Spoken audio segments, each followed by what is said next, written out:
the photographer, and the ghost. She thought he was just another client with deep pockets. By the time she learned what Adrian Voss really did for a living, his name was already carved into her future. And 3 men were dead because of a photograph she took. Before we dive in, if you're watching from somewhere far from Boston tonight, Manila, Lagos, Berlin, a small town nobody's heard of, drop your city in the comments. I want to see how far this story travels. Hit that like button, stay with me all the way to the end, because the choice Clara Hayes makes in the final minutes is going to stay with you long after the screen goes dark. Now, let's begin. The rain in Boston had a personality that October, and it wasn't a kind one. Clara Hayes pulled her jacket tighter around her shoulders and kept walking, her camera bag bumping against her hip with every step. The strap had been fraying for 6 months. She kept meaning to replace it. She kept meaning to do a lot of things. $43, that was what sat in her checking account after the morning's automatic withdrawal for her studio rent. $43 and a wedding shoot tonight that would pay her $800, minus the 20% her booking agent took off the top, minus the Uber to the venue because her car had been making a sound she couldn't afford to investigate, minus the dry cleaning for the black dress she wore to every event, because she only owned one that didn't look like it had survived a war. 600 and something, maybe less. She'd do the math later. Math was always worse when you did it in advance. The venue was a renovated mill on the edge of the seaport, the kind of place that charged $30,000 for the room and another $20,000 for the catering and still managed to make the guests feel like they'd gotten a deal. Clara stood in the service entrance for a full minute before she went in, shaking the water out of her hair, wiping her lenses with the microfiber cloth she kept in her breast pocket. "You the photographer?" The coordinator was a woman in her 50s with a headset and a clipboard and absolutely no patience for anything. Clara nodded. "You're late." "I'm 10 minutes early." "You're late by my standards. Bride's in the green room. Go." Clara went. She'd been shooting weddings for 6 years. She knew the rhythm by heart, the nervous bride, the drunk uncle, the cousin who always tried to hit on her between the ceremony and the reception. She knew how to make herself invisible. That was the trick she'd figured out early. A wedding photographer wasn't a guest. She wasn't the help either, not exactly. She was a ghost with a camera, drifting from room to room, catching the moments nobody meant to give away. The bride was crying. Not ruined makeup crying, but the quieter kind, the kind that came from a place Clara recognized. Her mother sat beside her, holding one hand, saying nothing, the kind of silence that had a whole history inside it. Clara lifted her camera, clicked once. The bride looked up. "Oh, I didn't... Sorry, did you..." "It's a good one," Clara said quietly. "You'll want to have it." The bride studied her for a second, then smiled through the tears. "Okay."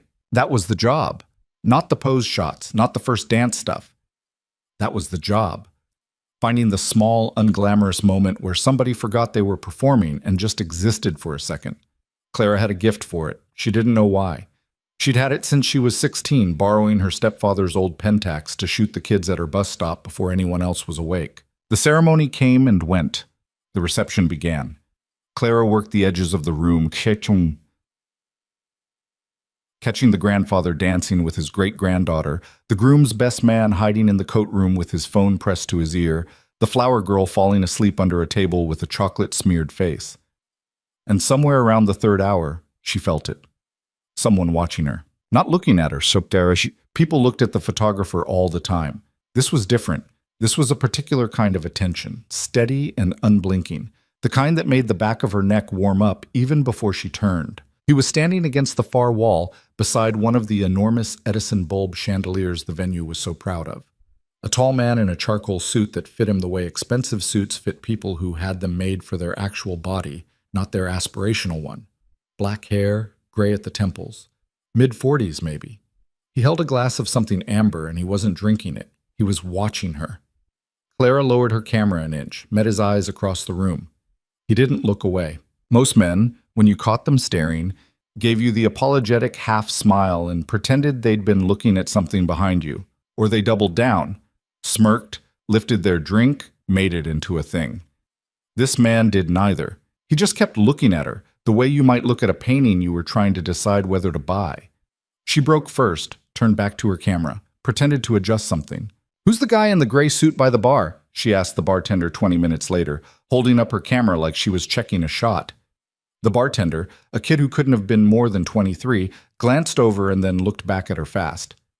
Him? I don't know his name. You sure? I'm sure. The kid's voice had gone a little tight. Can I get you a water or something? I'm good, thanks. She didn't look at the man again for another hour. She didn't need to. She could feel him the way you feel a draft in a room. At 11:45, the reception started thinning. Clara packed her gear methodically, the way she always did, lens caps on, memory cards into the little velvet pouch, batteries into the charger. Her back hurt. Her feet hurt. Her jaw hurt from smiling. She slipped out the service entrance and found the rain had stopped. The alley smelled like wet cardboard and cigarette smoke. She pulled out her phone to request a ride and saw the battery was at 4%. Of course, she muttered. Miss Hayes. She froze. Turned. He was at the other end of the alley, just past the dumpster, the amber streetlight catching on the side of his face. Up close, he was taller than she'd thought. His eyes were the color of weak coffee, a warm brown that should have looked kind, and somehow didn't. Do I know you? Clara said. Her hand tightened on the strap of her camera bag. You don't. Adrian Voss. He didn't offer a handshake. He seemed to understand she wouldn't take one. I watched you work tonight. Yeah, I noticed. Something almost like a smile touched his mouth. I imagine you did. I wasn't being subtle. What do you want, Mr. Voss? To offer you a job. Clara's phone buzzed in her hand. The low battery warning, that rude red flash. She glanced at it, then back at him. Every instinct she'd developed in 31 years of being a woman alive in the world was telling her to walk away, to call her sister and stay on the phone until she was home. Every instinct except one, the one that knew what $43 looked like in a checking account at 11:45 p.m. on a Saturday. What kind of job? A portrait session, private. My home, next Thursday evening. He reached into his inside pocket and produced a business card. Heavy stock. Black ink on cream paper. Just a name and a number, nothing else. 6 hours of your time, $12,000. Clara stared at the card in his hand.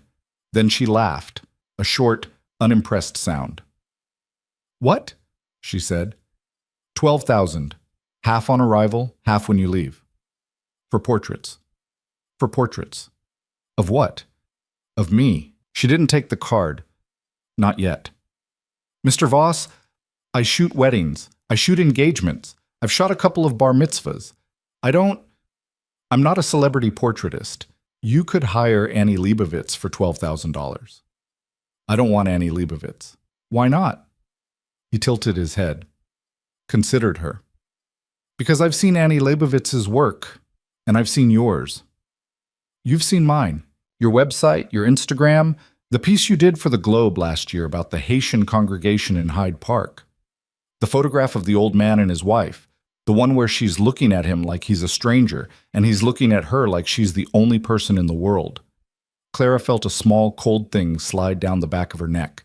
That photograph had run in the Sunday magazine 11 months ago. It had gotten her exactly no new clients. You went looking for me, she said. I went looking for someone. I found you. How'd you find me? I asked the coordinator who she'd hired. Then I went home and looked.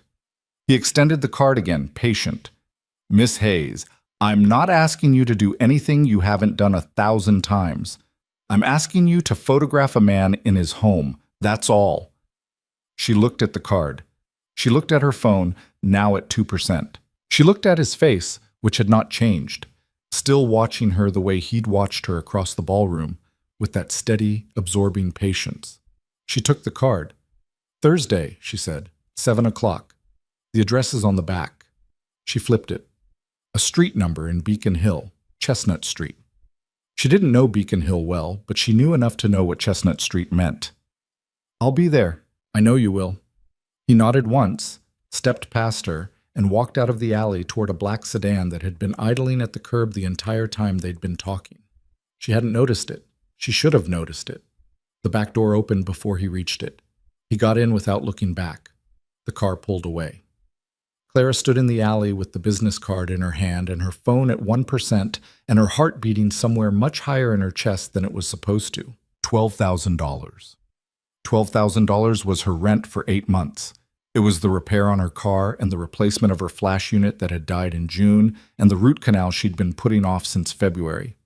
It was air, it was oxygen. It was the difference between keeping her studio lease and giving it up and moving back in with her mother in Quincy and admitting that the 5 years she'd been calling herself a photographer had been, in the end, a hobby she couldn't afford. She walked 3 blocks in the wrong direction before she found a bar that looked halfway safe, ducked inside, and asked the bartender if she could charge her phone long enough to get a ride home. Her apartment was on the 3rd floor of a triple-decker in Dorchester, above a family who fought in Cape Verdean Creole at all hours, and a retired postal worker who fed the pigeons on the fire escape even though the landlord had told him 4 times to stop. Clara let herself in at 1:15 in the morning, dropped her bag, and stood in the dark for a minute, listening to her own breathing. Then she took out her laptop and Googled Adrian Voss Boston. The first result was a society page photograph from a charity gala.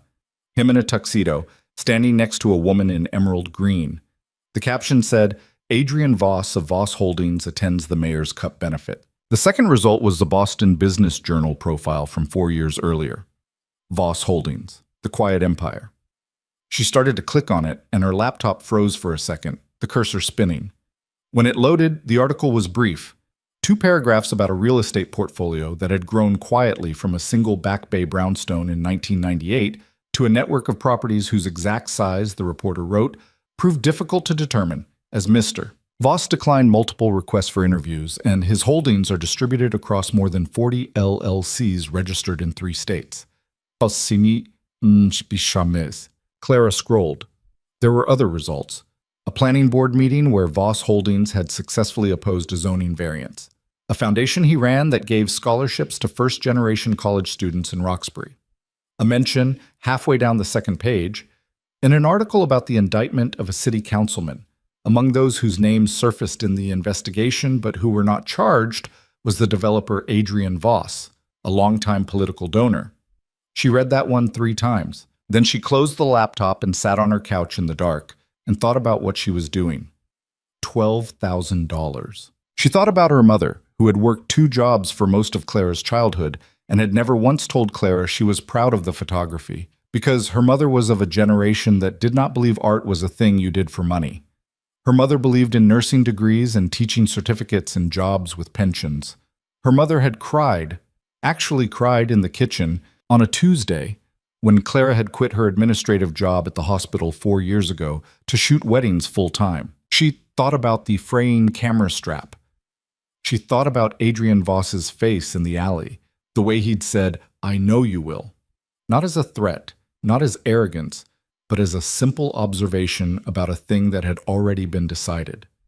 She took a shower. She went to bed. She did not sleep much. Thursday came the way weekdays came when you were dreading something, too fast and also not fast enough. Clara spent the morning at a coffee shop, ostensibly editing a family session she'd shot the weekend before, actually staring at the same photograph of a 4-year-old with ice cream on his chin for 45 minutes without touching the exposure slider. Her sister Denise called at 11 and Clara let it go to voicemail. She told herself she'd text Denise when she got home. She'd tell her where she'd been and who she'd been with, and if Clara hadn't texted by 11 p.m., she was doing it, she realized. She was already running the protocol you ran when you were a woman about to do something you weren't sure about. Leave the address with someone. Share your location. Keep your phone in your pocket, not your bag. At 5:30, she went home and changed. She tried 3 outfits. Settled on black slacks and a gray sweater. Professional, not interesting. The clothes of someone who was there to work and nothing else. She put her hair up and then took it down and then put it up again. She stood in front of the mirror and said out loud, "It's 6 hours. It's $12,000. It's 6 hours." She did not look convinced.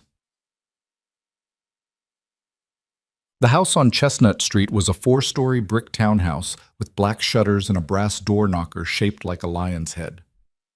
The door opened before Clara had a chance to use the knocker. Miss Hayes, a woman in her 60s in a plain black dress, hair pulled back so severely it looked painful. "Please come in. Mr. Voss is in the library." "And you are?" "Mrs. Laurent. I manage the house." Her accent was faintly French, faintly something else. She did not offer a hand. May I take your coat? Clara surrendered her coat. She did not surrender her camera bag. Mrs. Laurent led her down a hallway lined with framed black and white photographs, not family pictures. Clara recognized a Cartier-Bresson, a Vivienne Maier, two she didn't know, but which were clearly from that same mid-century street photography canon, the kind of prints that sold for 5 figures at the right auction. The library was at the back of the house. Floor-to-ceiling books on 3 walls, a fireplace on the 4th, a pair of leather armchairs angled toward each other in front of the hearth. Adrian Voss was in the left one, in shirt sleeves and dark trousers, reading a hardcover with a plain blue dust jacket. He closed the book when Clara came in, but he didn't put it down. He held it in his lap like a prop. Miss Hayes, thank you for coming. Mr. Voss? Adrian. Adrian, Clara said evenly. He gestured to the opposite armchair. Please. She sat, put her camera bag at her feet, did not unzip it. I'd like to talk first. Of course. Your collection in the hallway, that's real Cartier-Bresson. It is. The Vivienne Maier is a print from the original negatives, not a posthumous one. You'd have had to know someone on the estate. His mouth did the not-quite-smile thing again. I did. I do. So you know photography. I know photographers. It's not the same thing. You hired me because photographers who know photography take pictures of photography. You take pictures of people. I want a picture of myself. I don't want to be composed. I don't want to be flattered. I want... He paused, and for a second his eyes flicked to the fire, and Clara caught something there. Something that wasn't the calm, patient watchfulness of the alley. I want to see what you see when you look at me. Clara was quiet for a moment. That's an unusual request. Is it? Most people who hire a portrait photographer want to look like themselves on their best day. You're describing the opposite. I'm describing the truth. The truth is a lot to ask of a photograph. Is it? She looked at him. He looked back at her. The fire made small, reasonable sounds. Why me, Adrian? He set the book on the small table beside his chair, steepled his fingers. The shirt was white, expensive, cuffs turned back twice on each forearm. His wrists were leaner than she'd expected. There was a man in the photograph you took for the Globe, he said. The one with the old couple, not the husband or the wife. A man in the background, out of focus. He's sitting in a pew, maybe 3 rows behind them. He's looking down at his hands. You probably didn't notice him when you took the picture. I noticed him. I cropped him out for the magazine. The editor wanted the focus on the couple. The version on your personal website has him in it. Clara's jaw tightened. You went looking pretty hard. I went looking for a while, yes. What about him? I knew him 30 years ago. He was a different man then. When I saw your picture of him, sitting in that church, looking at his hands the way he was looking at them, I understood something about him I had not understood in 3 decades. Adrian's voice had gone very quiet. That photograph told me something true about a man I had known my entire adult life. You did that without ever speaking to him, without knowing his name. His name was Lorenzo David. He died 4 months after I took that picture. I know. I was at the funeral. The fire cracked. Somewhere in the house, a clock was ticking. Clara could hear her own pulse behind her ears. Who are you, Adrian? He picked up the book again. Not to read it, just to have something in his hands. A man who would like his portrait taken, he said. Nothing more complicated than that. Not tonight. Boom. She shot him for 4 hours. She didn't use the lights she'd brought. The firelight was better. She moved around the library like she was working a wedding, invisible, letting him do whatever he wanted to do. He read the book for a while. He poured himself a glass of whiskey and didn't drink it. He stood at one of the windows and looked out at the small walled garden behind the house, and the garden was lit by a single lamp. And for almost a full minute, he didn't move at all, didn't shift his weight, didn't breathe hard enough to see, didn't do any of the small, restless things most people did when they stopped pretending to be busy. Clara took that photograph 3 times. She took him by the fire, reading. She took him in the doorway between the library and the hallway, one hand on the frame, looking at something she couldn't see. She took him from behind, at the window, and the back of his neck in the low light looked older than the front of him had. Around the 3rd hour, she said, "Can I ask you something?" "Yes." "Are you married?" "I was. She died in 2019. I'm sorry. Thank you. Children? No. Siblings? A sister. We don't speak. Why not? He looked at her. For the first time all night, there was something sharp in his face, not hostile, but alert, the way a man looked when someone had gotten closer than he'd been ready for. Because I became a man, she did not want to know, he said. Clara took that photograph too. She shouldn't have. It felt afterward like she'd done something she wouldn't be able to take back. At 11:15, Mrs. Laurent knocked on the library door and brought in a small cherrywood box. Adrian opened it, counted without looking like he was counting, and handed Clara an envelope. 6,000, he said. The other half when you deliver the prints. I'd like them on fiber-based paper, matte, no smaller than 11 by 14. Your selection. Whatever you think is best. Whatever feels true. Clara took the envelope. It was heavier than she'd expected. She had never held $6,000 in her hand before. I'll have them in 2 weeks. Take 3. Take a month. Don't rush it. She packed up her gear. Mrs. Laurent appeared with her coat. At the front door, Adrian put out his hand, and this time Clara took it. His palm was cool. His grip was firm without being aggressive. He held her hand a beat longer than he needed to. Miss Hayes. Clara. A small nod. I hope we'll work together again. We'll see how these come out. We will. She walked out onto Chestnut Street with $6,000 in her coat pocket and a camera bag full of photographs of a man she didn't understand. The streetlights made pools of yellow on the wet brick sidewalk. Her ride share was already waiting at the corner. She didn't text Denise. She didn't look at the photographs on her laptop when she got home. She sat on her couch with the envelope on the coffee table in front of her for almost an hour, just looking at it. And when she finally went to the kitchen to pour herself a glass of water, her hand was shaking badly enough that she had to use 2 hands to hold the cup. She didn't look at the pictures for 4 days. She kept meaning to. She kept opening her laptop and then finding something else to do. Laundry, editing the family session, a drink with her friend Marisol from the photo collective where Clara rented darkroom time on the weekends. Marisol asked her 3 times over 2 glasses of wine if she was okay, and Clara said yes 3 times and meant it less each time. On the 5th day, she made herself sit down. She imported the files.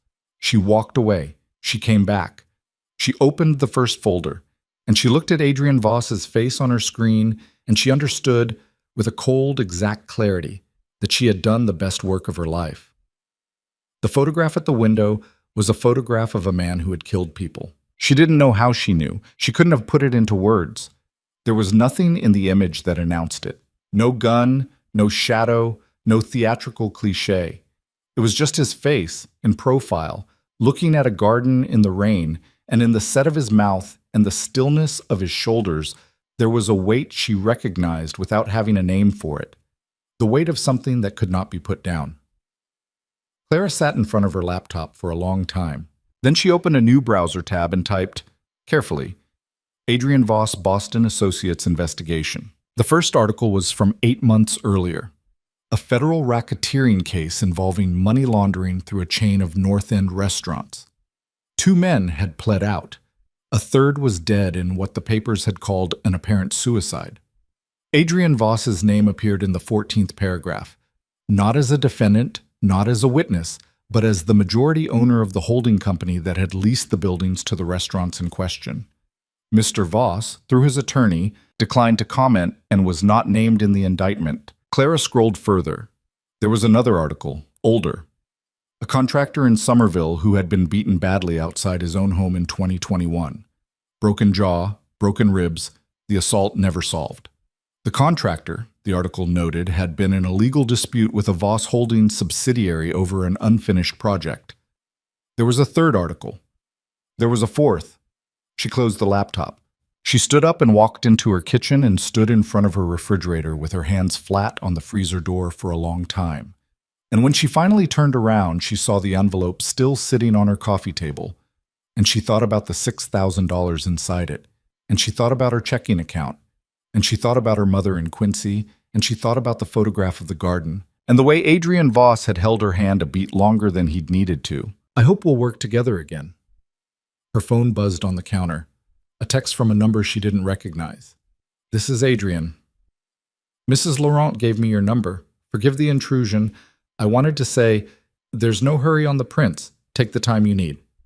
Clara stared at the message. She did not reply. She went back to her couch, sat down in the exact spot she'd been sitting in when she first looked at the photographs, and in the silence of her apartment on a Tuesday night in October, she understood that she had already crossed a line. She just hadn't decided yet in which direction. She did not reply to the text that night, or the next morning, or the morning after that. The phone sat on her kitchen counter like a small animal she was afraid to feed. Clara made coffee around it. She washed dishes around it. Every so often, she'd pick it up to check the weather or scroll through her email, and the text would still be there, unanswered, near the top of her messages. "Forgive the intrusion," in that even, unhurried voice that sounded exactly like he sounded in person. On the third morning, she picked up her phone and typed, "Thank you. I'll have them ready in 2 weeks." She read it twice. She deleted it. She typed, "Thanks. I'll be in touch," and sent it before she could talk herself out of it. His reply came within a minute. "Good." That was all. Just the one word. Clara stared at it for a while and then put her phone down and went to the dark room at the collective. Marisol was already there, hunched over the enlarger in Bay 3, wearing the same stretched-out gray sweatshirt she wore every time she printed. She glanced up when Clara came in and said, "You look like hell." "Thanks." "Are you eating?" "Yes, Marisol." "Because you don't look like you're eating." Clara set her bag down in Bay 5, the one at the far end that nobody liked because the sink leaked. "I'm eating. I just haven't been sleeping." "Boyfriend?" "No." "Money?" "Not right now, for once." Marisol straightened up and wiped her hands on the front of her sweatshirt and looked at her properly. Marisol was 51, Puerto Rican, divorced twice, taught photography at the community college in Quincy. She had the kind of face that could make you confess to things you hadn't confessed to yourself yet. "So what is it?" Marisol said. Clara considered the question. She considered, for one stupid second, telling her all of it, the alley and the townhouse and the $6,000 in cash and the articles she'd found. Marisol would listen. Marisol would be smart about it. Marisol would probably also tell her to return the money and walk. And Clara already knew, with a sick certainty she was trying very hard not to look at, that she wasn't going to do that. "I got a weird portrait commission," Clara said. "Rich guy, lots of money. I'm printing his stuff tonight." "How rich?" "Rich enough?" Marisol studied her, didn't ask the follow-up, just said, "Be careful with rich clients. They always think they own the pictures and the photographer." "Yeah," Clara said, "I know." She spent the next 6 hours printing. She'd decided on 12 final images. She'd made the selects over the weekend, narrowing 194 frames down to 30, then 15, then 12. She printed them one at a time on fiber-based paper, the way he'd asked. The slow, expensive kind, the kind that took an hour in the wash tray and made your whole apartment smell like Fixer for 2 days afterward. She worked in the old way, using her hands to dodge and burn, feeling the image come up in the developer, the way you feel an answer come up when you've been holding the question for a long time. The picture at the window was the last one she printed. She pulled it out of the developer and held it under the safe light, and she looked at Adrian Voss's face in profile, and she thought, not for the first time that week, but with a new and unsettling clarity, "You are a beautiful man. Not handsome. Not good-looking. Beautiful in the specific way that certain faces were beautiful, the way certain stones in certain light were beautiful, the beauty that had nothing to do with whether you wanted to live near it." She dried the prints overnight, flattened them under boards the next day, signed and numbered the backs. She packaged them in a black archival portfolio case she'd bought years ago and had never had a reason to use. She texted Mrs. Laurent's number that Adrian had forwarded her and said the prints were ready. Mrs. Laurent wrote back 20 minutes later, Friday evening, 8 o'clock. "Mr. Voss would like you to join him for dinner." Clara read the message and sat very still at her kitchen table. "Dinner." She texted back, "I can drop them off earlier if that's easier." Mr. Voss was specific. Of course he was. Clara set the phone down and put her head in her hands for a full minute, and then she got up and went to her closet and stood in front of the one dress that wasn't her working dress. The dark green one she'd bought for a cousin's engagement party 2 years ago and hadn't worn since. And she thought about wearing it and decided she wouldn't and then decided she would. and then slammed the closet door shut and went to the kitchen to pour herself a drink. Friday came up cold and bright. Clara spent the day at her studio, ostensibly working on a family holiday card shoot, actually rehearsing what she was going to say to him in 1,000 small variations. She was going to thank him, deliver the prints, decline dinner politely, and leave. That was the plan. She recited it in her head like the Pledge of Allegiance. At 7:30, she put on the green dress. She told herself it was because it was the only thing she owned that didn't look like she'd come to work. She told herself the same thing when she put on lipstick for the first time in 4 months. She told herself a lot of things on the ride over, and the rideshare driver kept looking at her in the mirror like he could hear her doing it. Mrs. Laurent opened the door again. Tonight she was in a navy dress, the same severe hair, the same not quite warm welcome. She took Clara's coat without comment and said, "Mr. Voss is in the dining room. I brought the... I'll take them. I'd rather give them to him directly." Mrs. Laurent's eyes rested on Clara for a half-second longer than was polite. "Of course," she said. "This way." The dining room was smaller than Clara had expected. Intimate, really, which was a word she didn't want to be thinking. A round table set for 2, candles. A fireplace, lower burning than the one in the library, more glow than heat. Adrian stood when she came in. He was in a dark sweater and gray trousers, no tie, no jacket, and he looked, she hated that she noticed it, younger than he had the first night, softer around the edges. "Clara, Adrian, thank you for coming. Thank you for the commission." He came around the table and took the portfolio case from her hands, set it carefully on a sideboard. "Shall we look now or after?" "After," she said. "I'll be too nervous during dinner otherwise." A small laugh surprised out of him. "Fair. After, then. Sit, please." She sat. Mrs. Laurent poured wine without being asked and disappeared. Clara picked up the glass and then, remembering that she'd eaten half a granola bar at 4 o'clock, set it back down. "I should eat something before I drink that." "That's why we're eating." A young man in a white shirt brought bread, then soup, something with mushrooms and a drift of something green on top. Clara was not a soup person, but this was the kind of soup that made you reconsider being a soup person. She ate it too fast. Adrian watched her eat the way he'd watched her work at the wedding. That steady absorbing attention that seemed to take something from you and give nothing back. "How long have you been a photographer?" he said. "Professionally?" 6 years. I picked up a camera when I was 16. "Why 16? My stepfather had an old Pentax. He never used it. I took it out one morning to shoot the kids at my bus stop.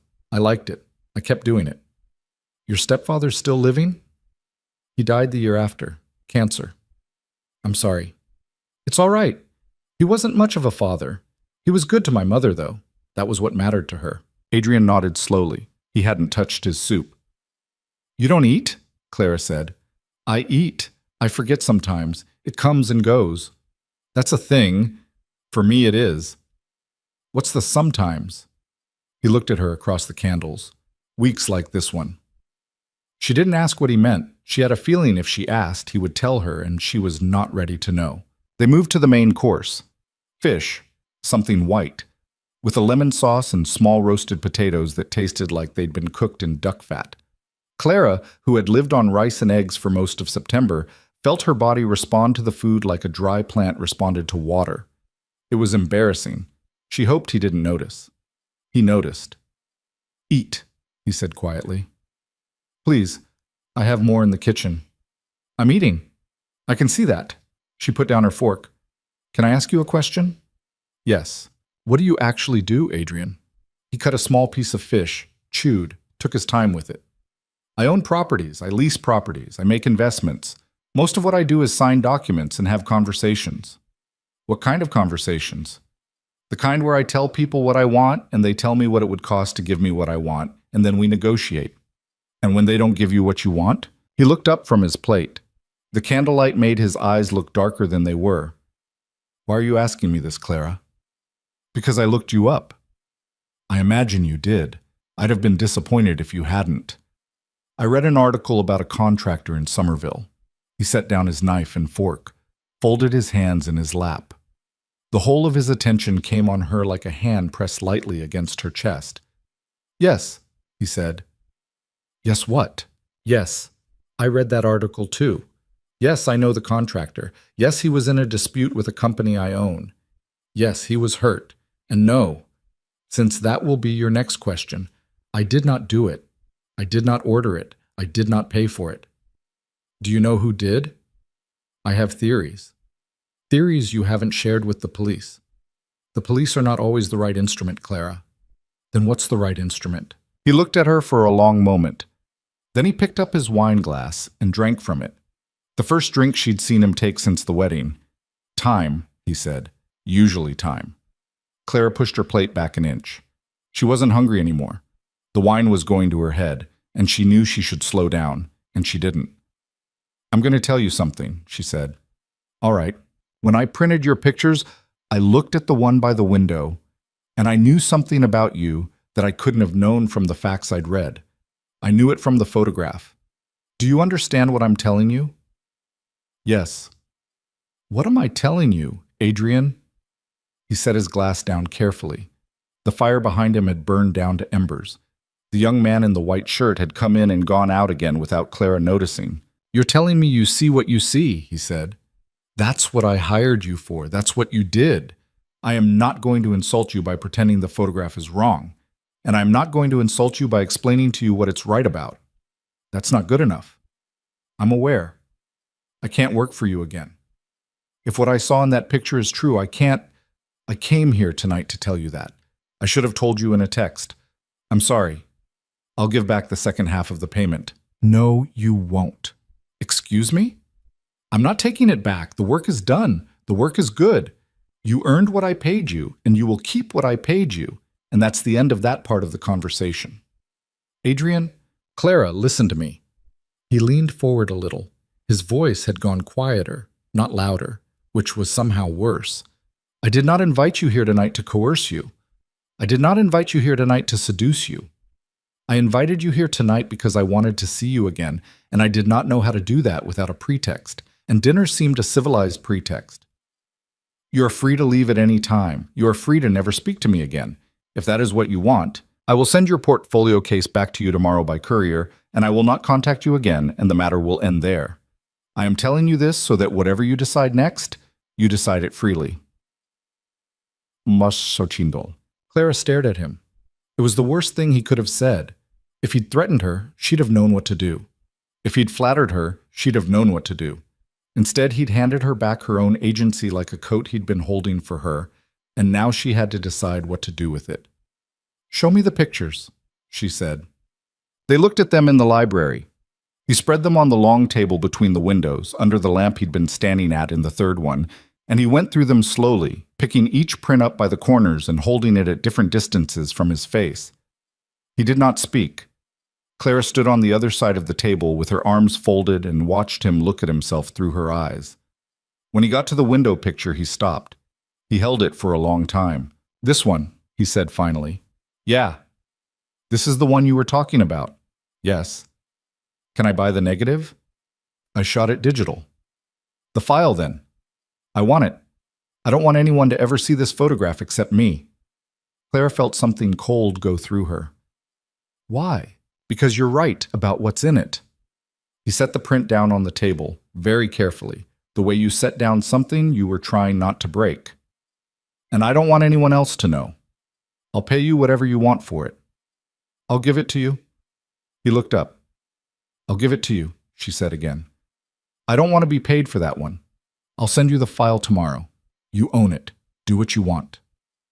"Thank you. Don't thank me. Just don't ever ask me to take another one like it." "I won't." She believed him. That was the strange part. She believed him about that, and she did not believe him about most of the rest of what he had said, and she wasn't sure what to do with the combination. She was supposed to leave then. She knew she was. She was supposed to take her coat from Mrs. Laurent and get in the rideshare and go home and delete his number and chalk the whole thing up to a story she'd tell Marisol in 10 years. Instead, she said, "I'll take one more glass of wine, and then I'll go." He poured her one more glass of wine. They did not talk about the Somerville contractor again that night. They talked about photographers. about Vivian Mayer, whom he'd met once before she was famous, when she was a nanny for a family he'd known. They talked about Boston, about the way the city was changing, about the coffee shop in Dorchester where Clara liked to work, and the bakery in the North End where Adrian went on Saturdays because the woman who ran it had known his mother. He talked about his mother. Clara talked about hers. Somewhere around 11:30, she realized she had been in his house for 3.5 hours and had not once looked at her watch on purpose. She stood up. "I have to go." "I know." "Thank you for dinner." "Thank you for the prints." In the front hall, Mrs. Laurent brought her coat. Adrian walked her to the door. He did not touch her. He did not try. He opened the door and stood in it, and Clara stepped out onto the stoop and turned back, and he was standing there in the warm light from the hallway, in his dark sweater with the sleeves pushed up, and something in Clara's chest did a small, terrible thing she had been trying to keep it from doing for about 40 minutes. "Good night, Clara." "Good night, Adrian." She got in the car. She did not look back at the house. She looked at her phone instead, at the dark screen, at her own reflection in it, and she looked tired, and she looked like someone who had just done something she was going to have to explain to herself later. He did not contact her for 11 days. On the 12th day, he sent a text. "There's a gallery opening at Reyes Fine Art on Newbury Street this Thursday. A Cuban photographer I've collected for years. I'd like to bring you as my guest. No work, just the show." Clara looked at the message for about 10 minutes. Then she typed, "What time?" 7. "I'll meet you there." She met him there. She had not owned a dress appropriate for Newbury Street galleries at any point in her adult life. She wore the green one again, with a scarf she borrowed from Marisol, who asked a lot of questions Clara answered evasively. Reyes Fine Art occupied the second floor of a brownstone she had walked past 100 times without ever going in. Adrian was already there when she arrived, standing near the entrance, talking to a woman with silver hair and enormous earrings. He saw Clara come in and his whole face changed. Not dramatically, not in any way anyone else would have noticed, but she noticed, and she hated that she noticed, and she hated more that it pleased her to notice it. He introduced her to the woman with silver hair who turned out to be the gallery owner, Nilda Reyes.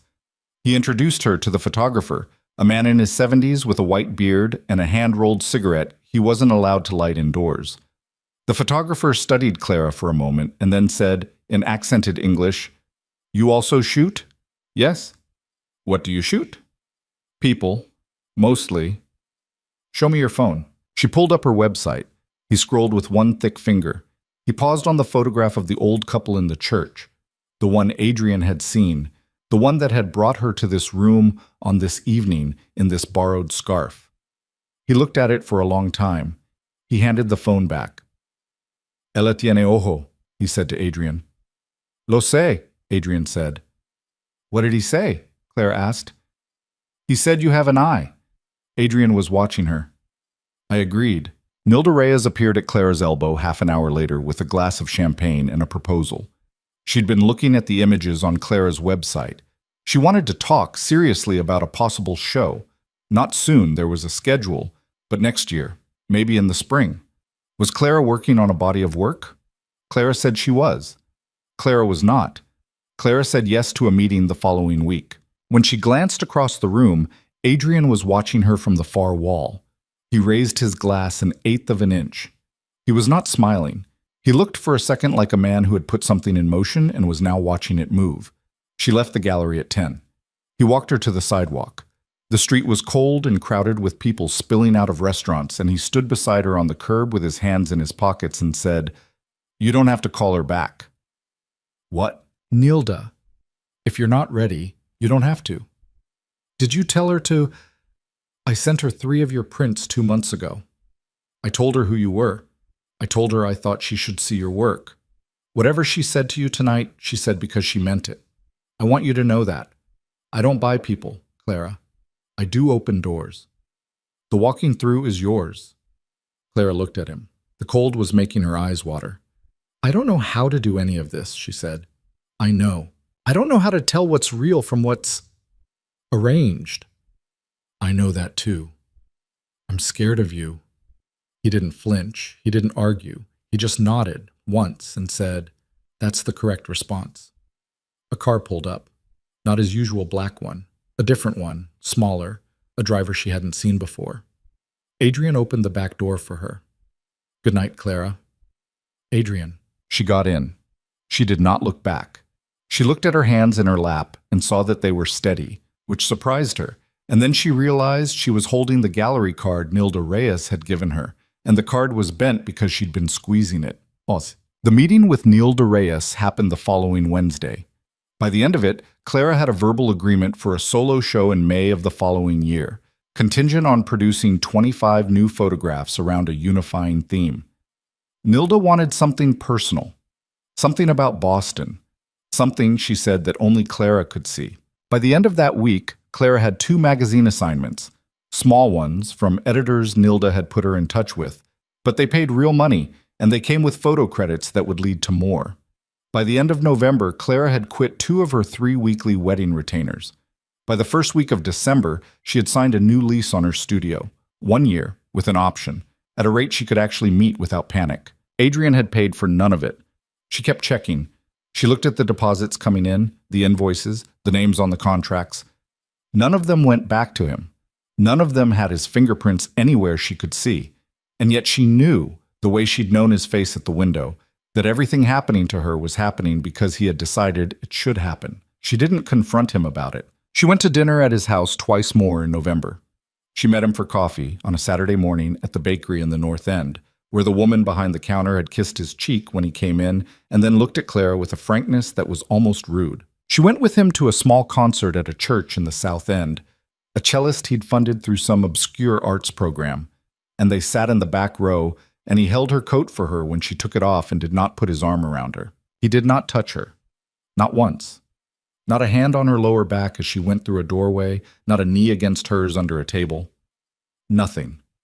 She had never in her life been courted by a man who did not touch her, and she did not know what to call what was happening, and the not knowing was doing something to her that she recognized as dangerous and could not seem to stop.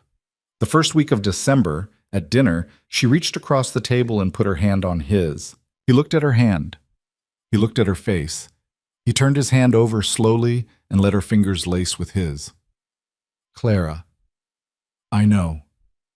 You understand what you're doing. I understand that I don't understand what I'm doing. That's what I understand. That's not enough. It has to be because that's all I have." He was quiet for a long time. The candles had burned halfway down. The second course had come and gone, and they hadn't eaten much of it. Mrs. Laurent had stopped coming in to check, which Clara understood, belatedly, meant that Mrs. Laurent had been instructed to stop coming in to check. "Come with me," Adrian said. He led her by the hand upstairs to a room on the second floor that was not a bedroom, a study with a desk and more books and a pair of French doors that opened onto a tiny balcony over the back garden. He opened the doors. The cold came in. There was a light dusting of snow on the railing, the first of the season. He stood her at the railing and stood behind her, and he did not put his arms around her. He just stood there, close enough that she could feel him, and he spoke quietly over her shoulder. "I need to tell you who I am," he said. "Now?" "Now, tonight, before this goes any further." "Okay. My father was a man named Constantin Voss. He came to Boston from Hamburg in 1962. He was not a good man. He made money in ways I will not describe to you tonight. When he died, I was 28. I inherited what he had built. I spent the next decade legitimizing what I could and severing what I could not. That process is not finished. It may not finish in my lifetime. There are people who expect things from me that my father promised them, and some of those things I provide, and some of those things I refuse, and the refusing has a cost that other people pay for me sometimes. That is what happened to the contractor in Somerville. He was not hurt because of me. He was hurt because of a man who wanted to send me a message, and I did not respond to the message the way that man expected me to, and so the cost was paid by a stranger. I tell you this not to justify it. I tell you this so you understand that I live in a world where other people pay the costs of my decisions. If you stand close to me, someone will eventually decide that you are a cost I can be made to pay. Do you understand? Clara was shaking. She realized she was shaking and she could not stop. Yes. I am telling you to go home, Clara. I am telling you that the best thing I can do for you is let you go home tonight and not answer when you call me tomorrow. That is the thing that a good man would do. I am not a good man. I am telling you what a good man would do, and I am not going to do it unless you tell me to do it. Do you understand? She turned around. His face was very close. She could see the small line at the corner of his mouth, the gray at his temples, the tired, intelligent, terrible beauty of him. I can't tell you to do it, she said. I know. I've tried. I've tried for 6 weeks. I know. Adrian? Yes. If someone comes for me, if someone decides I'm a cost, then I will spend everything I have stopping them. Everything. Do you understand what I'm saying? Yes. Say it back to me. You'll stop them. Whatever it takes. Whatever it takes. She nodded. She could not speak. The snow was falling a little harder now, and she could feel it on her face and her hair, and she realized she was crying, had been crying quietly for a while, and she had not known it. He brought his hand up, finally, and touched her cheek. Just that. Just his cool, dry palm against her cheek, the way he had touched nothing of hers for 6 weeks. I'm so sorry, Clara, he said. For what? For not being able to send you away. She closed her eyes. Downstairs, somewhere in the house, a phone rang. Mrs. Laurent answered it. Her voice was low and quick, too low for Clara to hear words. Then there were footsteps on the stairs, which Mrs. Laurent did not usually do, and a knock on the door of the study that Mrs. Laurent also did not usually do. Sir. Adrian turned. Yes. It's Mr. Halloran on the phone. He says it's urgent. Something changed in Adrian's face. Clara saw it happen. The softness that had been there for her a moment ago did not disappear. It simply moved, stepped aside, like a curtain being pulled back from a window, and behind it was the man she had photographed at this same window 6 weeks ago. I'll take it in my office, Adrian said. Mrs. Laurent, would you bring Miss Hayes her coat, please? I'll arrange the car. I can wait. No. He turned back to Clara. The new face was already softening at the edges again, but not all the way. Something's happened. I need to deal with it. I'll call you tomorrow. Adrian, what? Tomorrow, Clara. Please. She let Mrs. Laurent bring her coat. She let the driver take her home. She sat in the back of the car and watched the streetlights slide across the ceiling, and she thought, something's happened. She thought, whatever it is already happening, and I am already inside it, and I walked in on my own feet. When she got to her apartment, she turned on every light. She put her camera bag down by the door. She stood in the middle of her living room in her coat for a long time. Then she walked over to her desk, to the hard drive where she kept her work, and she opened the folder labeled VOS and looked at the photograph of the man at the window. The snow had started falling harder outside her own window now. Her phone, on the kitchen counter, was silent. She stood there looking at the photograph until her feet got cold, and then she stood there a while longer. He did not call her the next day. Clara woke at 6, before her alarm, the way you woke when your body had been waiting all night to stop pretending to sleep. She checked her phone. Nothing.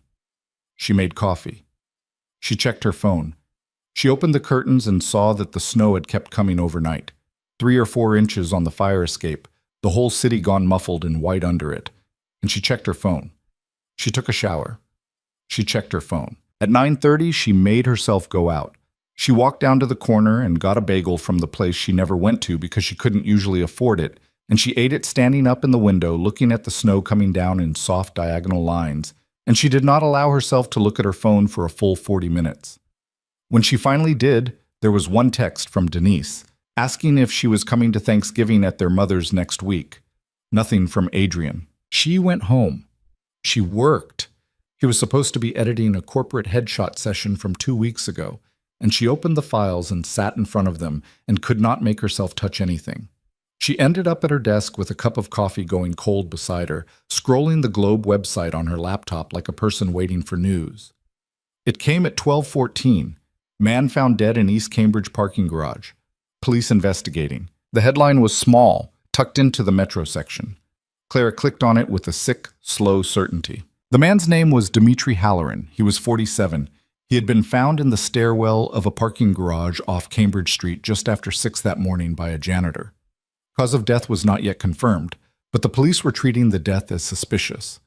The article noted that Mr. Halloran had been a partner in a real estate development firm, Halloran Brecht, which had been involved in an ongoing dispute with a larger holding company over a waterfront parcel. The holding company was not named in the article. Clara stared at the screen. Mr. Halloran on the phone. He says it's urgent. She said it out loud, softly, in the quiet of her apartment. No. Just that. Once. No. She closed the laptop. She opened it. She searched his name again. She read 3 more articles, all of them versions of the same thing, all of them careful, all of them lawyered. She searched Halloran Voss Holdings and found a 2-year-old article about a lawsuit Halloran Brecht had filed against a Voss subsidiary, which had been quietly settled out of court in 2023. She sat back from the desk. What? She thought, I photographed him. I was in his house. He held my hand. He told me last night that he was not a good man, and he said it like it was a warning, and I took the warning and I let him touch my face anyway, and now a man is dead this morning, and he called Adrian's house at 11:30 to say it was urgent, and he is dead by 6. She was going to throw up. She didn't. She got up and went to the sink and ran the cold water and held her wrists under it until the shaking stopped. Her phone rang at 1:18. She almost didn't answer. The name on the screen was his. She let it ring 3 times. She answered on the 4th. Clara. What did you do? A pause. Long enough that she thought the connection had dropped. Then, are you home? What did you do, Adrian? I'm not going to do this on the phone. Are you home? Yes? I'll be there in 20 minutes. Don't, Clara. Don't come here. I don't want you here. 20 minutes. I'll wait in the car if you won't let me in. Please. He hung up. She stood in her kitchen with the phone still pressed to her ear, listening to the silence on the other end, and then she set the phone down on the counter very carefully, like it was a thing that might break. She walked into her living room. She looked at the couch where she'd sat with the envelope of cash. She looked at her camera bag by the door. She looked at the front window where, 20 minutes from now, a black car was going to pull up. She had a choice. She could see the choice very clearly, laid out in front of her like the contact sheets from a shoot. She could not be here when he arrived. She could put on her boots and her coat and walk out the back, down the fire escape, across the alley to the street, and get on a bus, and go to her sister's, and from there to her mother's, and she could stop answering her phone and change her number, and give back her lease, and disappear into the life she had had before October. The one with the $43 and the fraying camera strap and the weddings and the soup kitchen Sundays with Marisol, and nothing that had happened in the last 6 weeks would follow her there because she would close every door behind her and lock it. She could do that. She stood in her living room and knew she could do it and did not do it. When the doorbell rang at 1:39, she was sitting on the edge of the couch with her hands folded in her lap, still in the clothes she'd put on that morning, waiting. She buzzed him up without speaking. He came up the stairs slowly. She could hear him, the careful tread on the old wooden steps. And when she opened the door, he was standing on the landing in a black overcoat with snow still melting on the shoulders. And his face was the face from the photograph, the one at the window, the one he had asked her to give him and never show to anyone else. He had not bothered, this time, to put the curtain back. "Come in," she said. He came in. She closed the door behind him. She did not take his coat. "Did you kill him?" "No." "Did you order it?" "No." "Did you know it was going to happen?" A long, terrible pause. "I knew something was going to happen," he said. "I did not know what, and I did not know when, and I did not know to whom. I knew because of the call last night. I knew because of what he said on the call. He was not—" "Clara, please sit down." "No." "All right." He stood in the middle of her living room in his melting coat and did not sit down either. There was a puddle forming on her rug under his shoes. He did not seem to notice. She noticed everything. "Dmitry Halloran," he said, "was not a developer. Or he was, but that's not why he is dead. He was a man who took money from a person I have been in a long disagreement with for almost 10 years. And he took that money to buy a piece of property I wanted, and he took it specifically to keep me from having it. And last night at 11:30 he called my house to tell me he had reconsidered. He said he was willing to sell to me. He said he'd realized he'd made a mistake. He said he wanted to meet in the morning to sign papers. He was terrified on the phone, Clara. He was begging. And I knew, the moment he said it, that he was not calling me because he had changed his mind. He was calling me because someone had made him call me. He was calling me to get me to come and meet him at a specific place at a specific time. Clara's throat closed. You think someone was going to... I think he was being used as bait. I think whoever leaned on him to make that call intended for me to be in that parking garage this morning. I sent someone instead.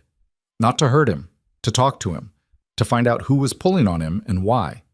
My man was there at 5:45. Halloran was already dead. Whoever did it to him and left before my man got there. I don't know yet if it was a punishment because he'd called me or a threat meant for me to find. I will know by tomorrow. I am telling you all of this, Clara, because I told you last night that I would not lie to you, and I'm going to keep that promise tonight, and it is going to be the hardest promise I have ever kept. She had sat down without realizing. Her knees had just given up. She was on the couch, and her hands were in her lap, and she was not crying, which surprised her. You sent someone, she said. Yes. To a meeting you thought was a trap. Yes. Knowing he might be killed. Knowing it was possible. I would not have sent him if I thought it was certain. He has been with me for a long time. He knew what he was walking into. He went. His name. I'm not going to tell you his name. Why not? Because you don't need to know it. And because if you ever had to testify about anything, I want you to be able to say honestly that you did not know it. Clara laughed. It was a small, sick sound. Testify. Clara, you're talking to me like a lawyer. I'm talking to you like a man who has thought about this, who has had to think about things like this for a long time. She put her face in her hands. She was not crying. She was just trying to make the room stop tilting. You said last night that if someone came for me, you would stop them with everything you had. Yes. Is someone going to come for me? Not if I can help it. That's not an answer. It's the only answer I have, Clara. I don't know. I don't think so. The people I am in disagreement with do not know about you yet. I have been very careful these 6 weeks. Mrs. Laurent is careful. My driver is careful. The only public appearance we have made together was the gallery opening, and the people there were not the people I worry about. But I will not tell you there is no risk. There is risk. There has been risk since the moment you walked through my front door the first time. And I knew it then, and I let you come anyway, and that is on me, and I will carry it for the rest of my life. Clara looked up. Her eyes were dry. Get out. Clara, so get out of my apartment. He looked at her. He nodded slowly. He did not argue. He walked to her door and put his hand on the knob and stopped. If you want a car to your mother's house tonight, I'll send one, he said, without turning around. No questions. The driver will not know why. You will not see me at the other end. I will not contact you again unless you contact me. Do you want the car? No. Clara, I don't want your car. Go. He went. She heard the stairs creak under him on the way down. She heard the front door of the building open and close. She heard faintly a car door and an engine, and then nothing. She sat on the couch for a long time. That night she did not sleep. She did not even try. She sat at her desk with her laptop open, and she read every article she could find about Dmitry Halloran, and she read every article she had read before about Voss Holdings, and she read about the federal investigation from 8 months earlier and the contractor in Somerville. And she read the Business Journal piece and 2 older pieces she had missed the first time, and by 4 a.m, she had a notebook open beside her laptop, and she was writing down names. Halloran. The contractor in Somerville, a man named Michael DeSantis. A city councilman who had been indicted in 2021. A man in Lynn who had disappeared in 2018 and whose disappearance had briefly been linked to a property dispute with a Voss subsidiary before the lead had gone cold.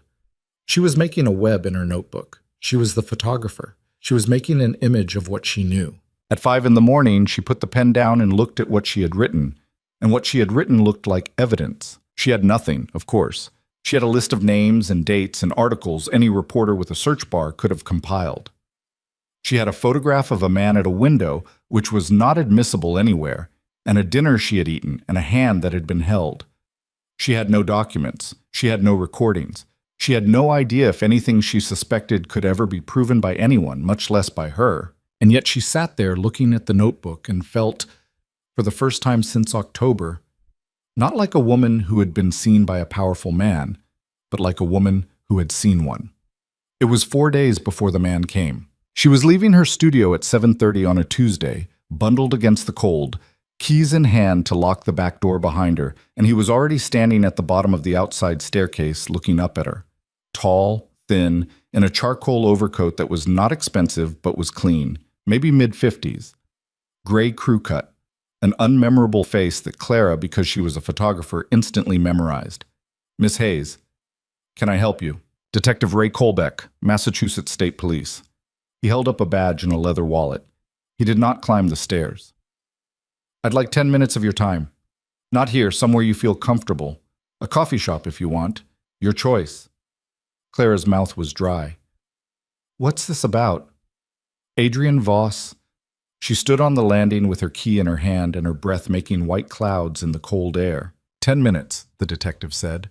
"Then, if you never want to see me again, I will not contact you again." She picked the coffee shop 3 blocks away, the noisy one, the one where she'd never be able to hear a recording clearly if he was making one. He did not appear to be. He ordered a black coffee, she ordered a tea she did not drink. They sat in the back by the window. He did not take out a notebook. He kept his hands on the table, visible, the way police sometimes did when they were trying to make you calm. "I know you've been seeing him," he said. I'm not asking you to confirm anything, Miss Hayes. I'm telling you what I already know. My people have been watching his house for 18 months. You have been there 6 times in the last 8 weeks. You were there the night Dimitri Halloran was killed. You left at 12:03 a.m. He came to your apartment the day after. He stayed 14 minutes. I have all of that already. I am not trying to entrap you. I am telling you that I know, so that you don't have to waste any of our time pretending you don't know him. Ni asra modsan. Clara did not speak. Here's what I came to say. The detective had a voice that sounded like he had been a reasonable man his whole life for a living, professionally reasonable. Adrienne Voss is not going to end well. I don't know when it ends and I don't know how, but I have been doing this job for 27 years and I can tell you that men like him have exactly 2 exits, a courtroom or a morgue, sometimes both in that order. I have been working on building a case against him for almost 4 years. We are close. We are not there. We need one more thing. A person close to him who saw something, heard something, was somewhere. A witness, not a wire.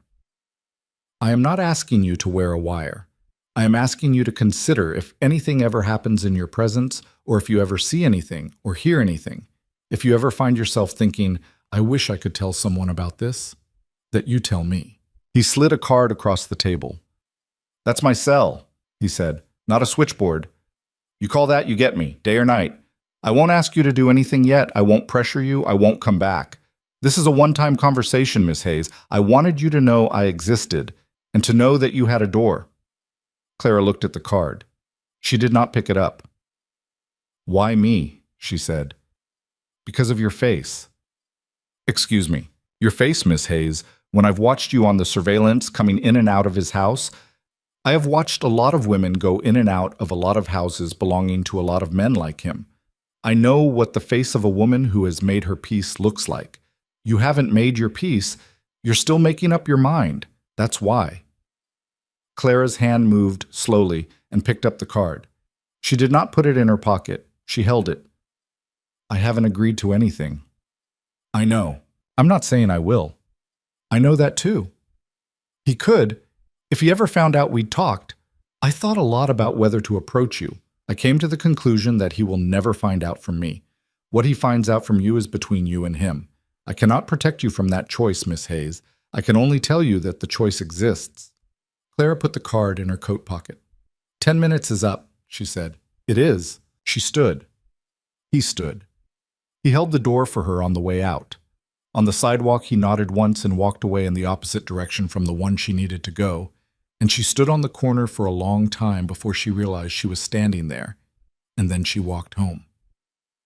She did not call Adrienne. He did not call her. 11 days passed, then 12. She went to her sister's for Thanksgiving. She went to her mother's for the weekend after. Her mother made turkey and asked her twice if she was okay, and Clara said she was tired, which was true. Her sister asked her once if she was seeing anyone, and Clara said no, which was not a lie in any sense that mattered. She worked. The Nilda Reyes project was real now. The spring show, the 25 photographs, and she started shooting for it in earnest in the second week of December. She made a list of places to go, people to photograph. She made herself stay busy because staying busy was the only thing that kept her from checking her phone. On December 12th at 9:40 at night, her phone rang. Blocked number. She answered. Hello. Clara. She sat down. She had been standing at her kitchen sink. She sat down on the floor, her back against the cabinets, and she closed her eyes. Adrian, how are you? I don't know. How are you? I am not well. What happened? Nothing. Nothing new. I just wanted to hear your voice. I told myself I wouldn't call. I am breaking that promise tonight. I wanted you to know I was breaking it on purpose. Adrian, let me say one thing and then I'll hang up, and then you can decide if I hear from you again. Okay. I did not kill Dmitry Halloran. I have not killed anyone. I have never killed anyone, Clara. I do not want you to believe me on that point because of anything I have done. You have no reason to. I want you to understand that the man you photographed at the window, you were right about him. You saw something true. What you saw was not a man who has killed. It was a man who has decided that he will, if he has to, who has made that decision and carries it and wakes up with it every morning and sleeps with it every night, and who has not had to act on it yet, but who knows he will. That is what you saw. That is what is in me. That is what is true. I'm telling you this because I'm tired of telling you other things. Good night, Clara. Adrian, the line clicked. She sat on the kitchen floor with her phone against her ear for a long time after the call ended. The floor was cold. Her back hurt. She did not move. She called Detective Colbeck the next afternoon. She did not call him to say yes. She did not call him to say no. She called him to ask a question, which was, if she, hypothetically, were to become a person who could answer questions for him, what exactly would that cost her? Not in dollars, in everything else. He met her at the same coffee shop. He spent 40 minutes answering her questions. He did not try to close her. He did not ask for anything. He told her honestly that if she ever testified in open court, her life as she knew it would end. Witness protection was an option, but it was not a reliable one, and it was not a pleasant one. He told her that without her testimony, with only what she knew secondhand, they could not build a case. He told her that she could help him, over time, quietly, in ways that would not put her in a courtroom, but that those ways were slower and thinner, and there was no guarantee they would ever come to anything. He told her that if she walked away from him today, he would never approach her again, and he meant it. Clara listened to all of it. Then she said, I'm not saying yes. I'm saying I'll think. That's all I asked. One question. Okay. If something happened to me, if I disappeared, or if I was hurt, or if I just stopped answering my phone one day, would you know? Detective Colbeck did not answer for a moment. When he did, his voice was very quiet. I would know, Miss Hayes. I would know the day it happened. I would make sure someone got held accountable for it. Would that be a comfort to me? No, it would not. I am not promising you a comfort. I am telling you a fact. She nodded. She stood. She did not shake his hand. That night she did not sleep. She sat at her desk with her laptop closed and her camera in front of her, and she thought about everything she had seen and heard and eaten and touched in the last 9 weeks.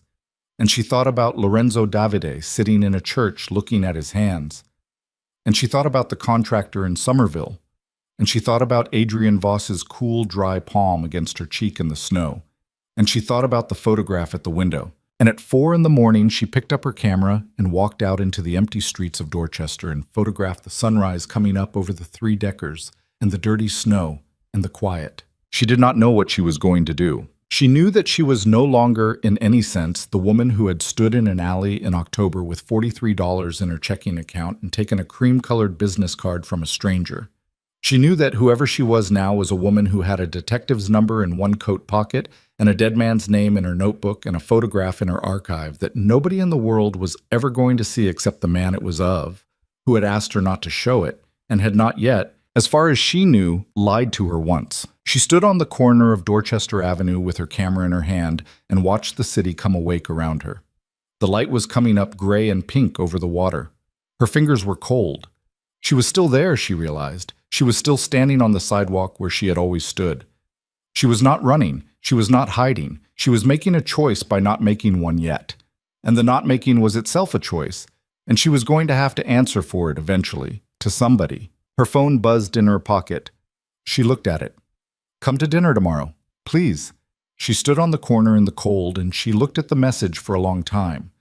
Then she put the phone back in her pocket without answering, and she lifted her camera and she took a picture of her own shadow on the sidewalk. Small, cold, leaning forward a little, the way a person leaned forward when they were walking into a wind that hadn't quite started blowing yet. She did not answer the text that morning, or that afternoon, or that evening. She went home from her sunrise walk, showered, ate half a piece of toast, and sat down at her desk to work. The Nilda Reyes project was supposed to be 25 photographs about Boston, and Clara had spent the last week telling herself she was shooting for it, which was true in the technical sense that she had been carrying her camera around and pressing the shutter button. It was not true in the sense that mattered. Nothing she had shot in the last 2 weeks had any weight to it. She could see that now, looking at the contact sheet spread across her desk. Neat, competent, well-composed, empty. She knew why. She had not let herself photograph the one thing she was actually thinking about. She sat at her desk with her coffee going cold for the second morning in a row, and she thought about the 2 coat pockets. The detective's card in one, Adrian's text in the other, in a different coat, but the geography of it felt the same. One on each side of her, waiting to see what she would reach for first. She reached for neither. She picked up her camera instead, and she went out. She walked for most of the day. She went to the North End first, to the bakery she had been to with Adrian on a Saturday morning in November, and she stood across the street from it for 15 minutes without going in. She took 3 photographs of the front of it, the woman behind the counter just visible through the glass, the old man at a table by the window with a paper open in front of him, a teenage boy in a puffy jacket leaning against the brick wall texting. None of those photographs was of Adrian. All of them were, somehow. She knew it when she pressed the button each time. She was starting to photograph his city the way she had once photographed him. She was starting to see it through the lens he had put into her hand without her noticing. She walked from there to the seaport and then to Beacon Hill. And she did not walk down Chestnut Street, not even once, not even to test herself. She walked the streets on either side of it. She photographed the servants' entrances, the back alleys, the places where the city that served the houses on Chestnut Street came and went. A woman in a kitchen uniform taking out a bag of trash. A delivery driver eating a sandwich on the hood of his truck. A groundskeeper clearing snow from a brick walkway with a small, sharp shovel. She got home at 4 in the afternoon with 370 frames on her memory card and a headache that started at the base of her skull and radiated forward. She did not download the card. She put the camera on her desk and sat down on her couch and looked at the phone on her coffee table. "Come to dinner tomorrow, please." Tomorrow was now tonight. She did not answer. She did not answer at 5 or 6 or 7. At 7:55, her phone buzzed again. "The car is waiting on your corner if you want it. No pressure. It will go home in 10 minutes if you don't come down." She sat very still. She knew what the smart thing was. She knew what she had been turning over in her hands since she had stood on a Dorchester corner at dawn and watched her own shadow lean into a wind that wasn't there. She knew what a version of her who had any sense left would do tonight, would stay on the couch, would let the 10 minutes pass, would call Detective Colbeck in the morning and start the slow, careful, permanent process of unmaking what the last 10 weeks had made of her. She stood up, she put on her coat, she went downstairs. The car was black, idling at the corner, and the driver, a man she had not seen before, younger than the first one, short hair, broad shoulders, got out and opened the back door for her without a word. Inside the car was empty. The heat was on. She slid in. He closed the door. He drove. They did not speak on the way over. Mrs. Laurent did not meet her at the door this time. The door was unlocked. Clara let herself in and stood in the front hall and smelled something cooking, something braised, something that had been going for hours. The house was quiet in a way it had not been on previous nights. There was no staff moving around, no sound of a radio in the kitchen, no Mrs. Laurent. Adrian came out of the library. He stopped when he saw her. He did not move for a second. Then he said, "You came." "Yes." I didn't know if you would. "Neither did I." He was in a white shirt, open at the collar, sleeves rolled up to his forearms the way they always were in this house. He looked thinner than he had 2 weeks ago. He looked tired in a way she had not seen him tired before. Not the sharp, alert tiredness of a man managing a crisis, but the older, settled tiredness of a man who had not been sleeping. "Mrs. Laurent is gone," he said. "What?" "For the night. I sent her home. I sent everyone home. I'm cooking." "You're cooking?" "Yes." "Adrian, I don't have much of a repertoire. I do one thing. I did it tonight. Come into the kitchen. You can sit at the counter. You can watch me finish it, or you can walk out the front door, or you can sit and not say anything at all. Whichever you want." She followed him into the kitchen. It was not the kitchen she would have imagined. It was smaller, older, the kind of kitchen that had been in this house since the house was built. A black and white tile floor worn smooth in the center of the room from 200 years of feet, a soapstone counter, a cast iron stove that had been converted to gas at some point in the mid-20th century. There was a pot on the back burner with the lid slightly askew, and the smell coming out of it was real food, the kind of food that had been started that morning and coaxed along all day. On the counter there was a cutting board with an onion on it, already half chopped, and a glass of red wine with an inch left in it, and a small stack of white plates. He went to the stove and lifted the lid and stirred something slowly, and the steam came up around his face and softened him, and for a second Clara forgot entirely the last 48 hours. Then she remembered. She sat down on the stool at the counter. She did not take her coat off. She set her bag on the floor at her feet. "What is it?" she said. "Beef, mostly. A stew my mother used to make. I watched her do it 100 times when I was a child. Every time I make it, I leave something out. I never know what. It's never as good. Is it good tonight? I don't know yet." He put the lid back on. He turned around and leaned against the stove and looked at her. "Clara," he said. "Don't." "Don't what?" "Don't say anything yet. Let me sit. Let me sit for a minute." He nodded. He picked up the wine glass and drank what was in it. He turned back to the onion and finished chopping it with a speed and neatness that suggested he had done it many more times than he claimed to cook. He scraped the onion into the pot. He put the lid back on. He wiped the board with a towel and hung the towel over the edge of the sink. Clara watched him. She had imagined a lot of versions of this evening on the way over in the car, and none of them had looked like this. None of them had been a man in his kitchen with an onion and a dented pot. She had imagined him polished, formal, the way he had always been with her. She had imagined the candles and the fireplace and the young man in the white shirt bringing soup. She had not imagined him in his own house alone, cooking something imperfect. She had not imagined this was a thing he did.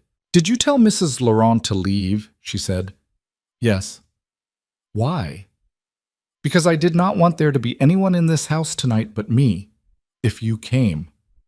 I did not want you to feel watched. I did not want you to be able to say, afterward, to yourself, that you had been managed.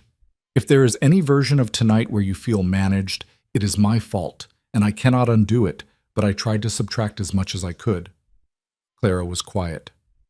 "I spoke to a detective," she said. He did not turn around. He said, very evenly, "I wondered if you had." "You wondered."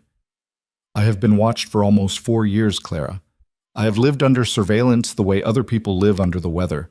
Anyone who comes close to me is approached, eventually. I assumed they would get to you.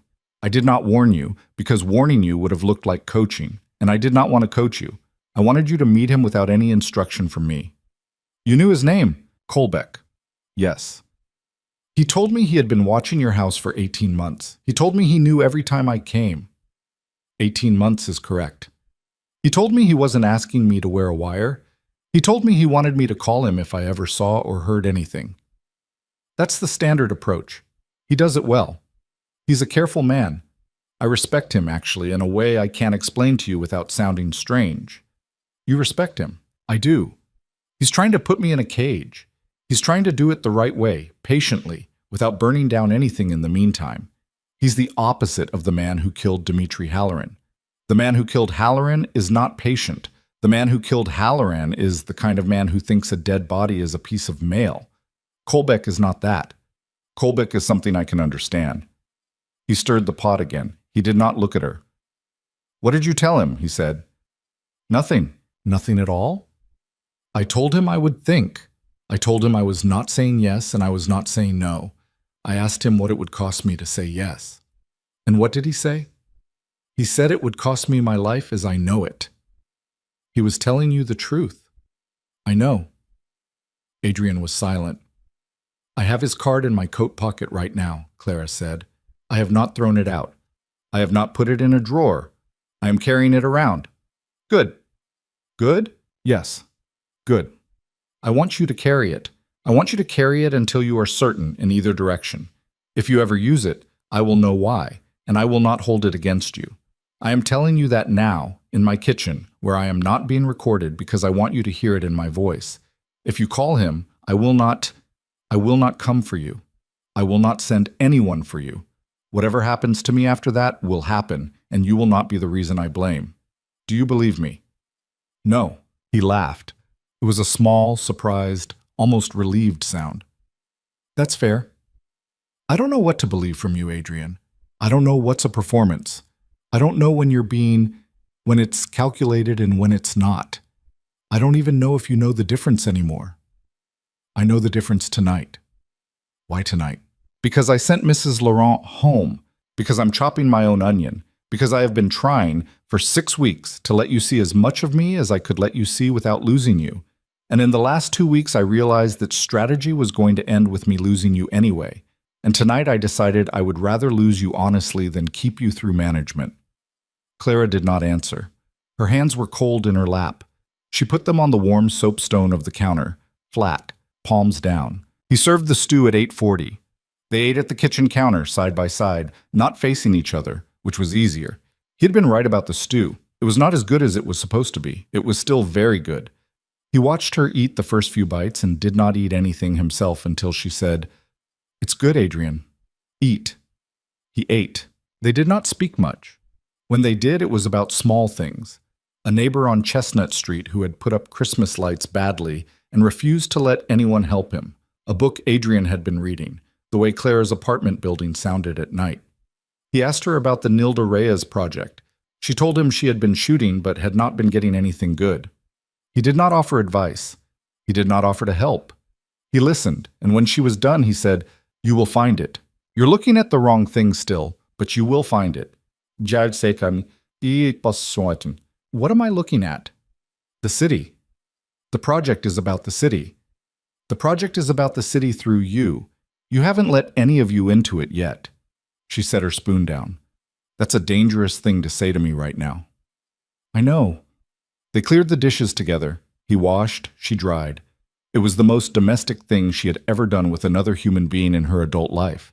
And she was furious at herself for finding it comforting, and she found it comforting anyway. At 9:30, they went into the library. She did not plan to. He did not ask her to.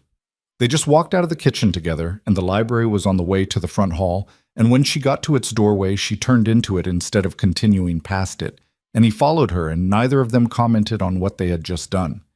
He built up the fire. She sat in the armchair she had sat in the first night, the night he had told her he wanted a photograph of what she saw when she looked at him. He did not sit in the other armchair. He sat on the floor, in front of the fire, with his back against the bookshelf, a posture she had never seen him take before, a posture that made him, for the first time, look his age. "Tell me something I don't know about you," she said. "Like what?" "Something true. Something small. Something that wasn't in the Business Journal article." He thought for a while. "When I was 9, he said, my mother took me out of school for 2 weeks, and we went to a town outside Hamburg where her mother had grown up. My grandmother was dying.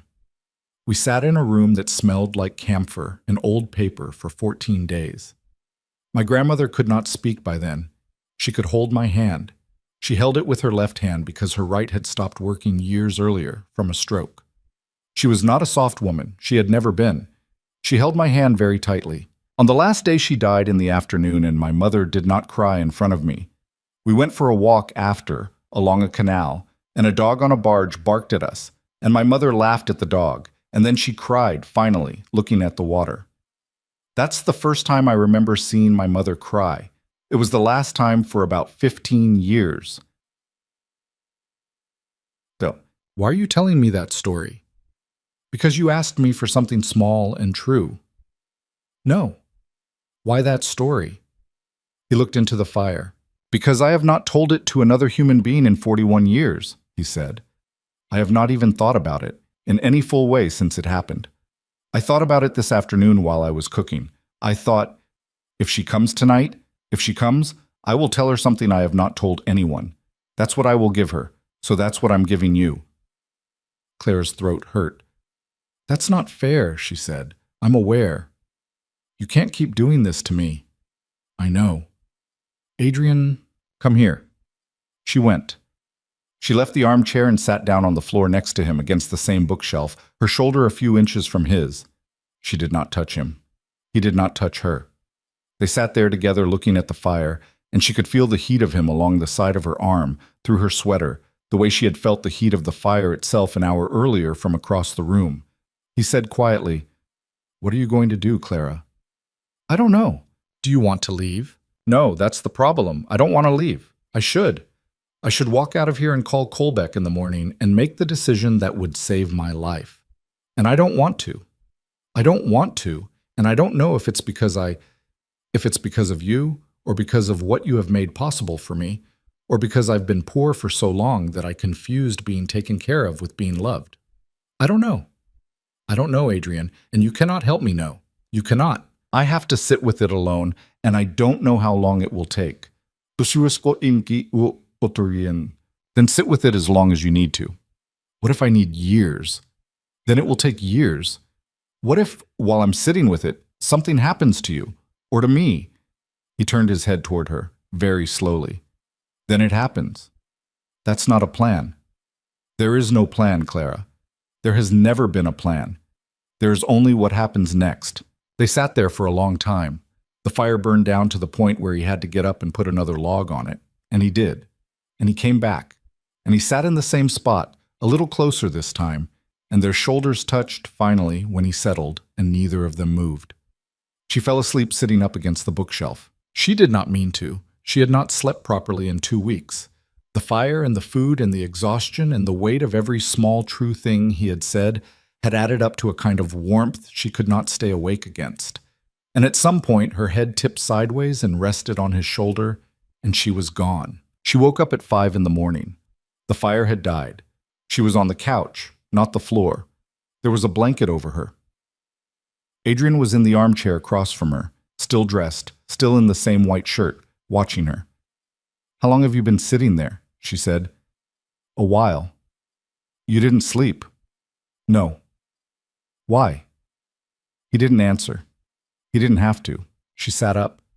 She pushed the blanket off.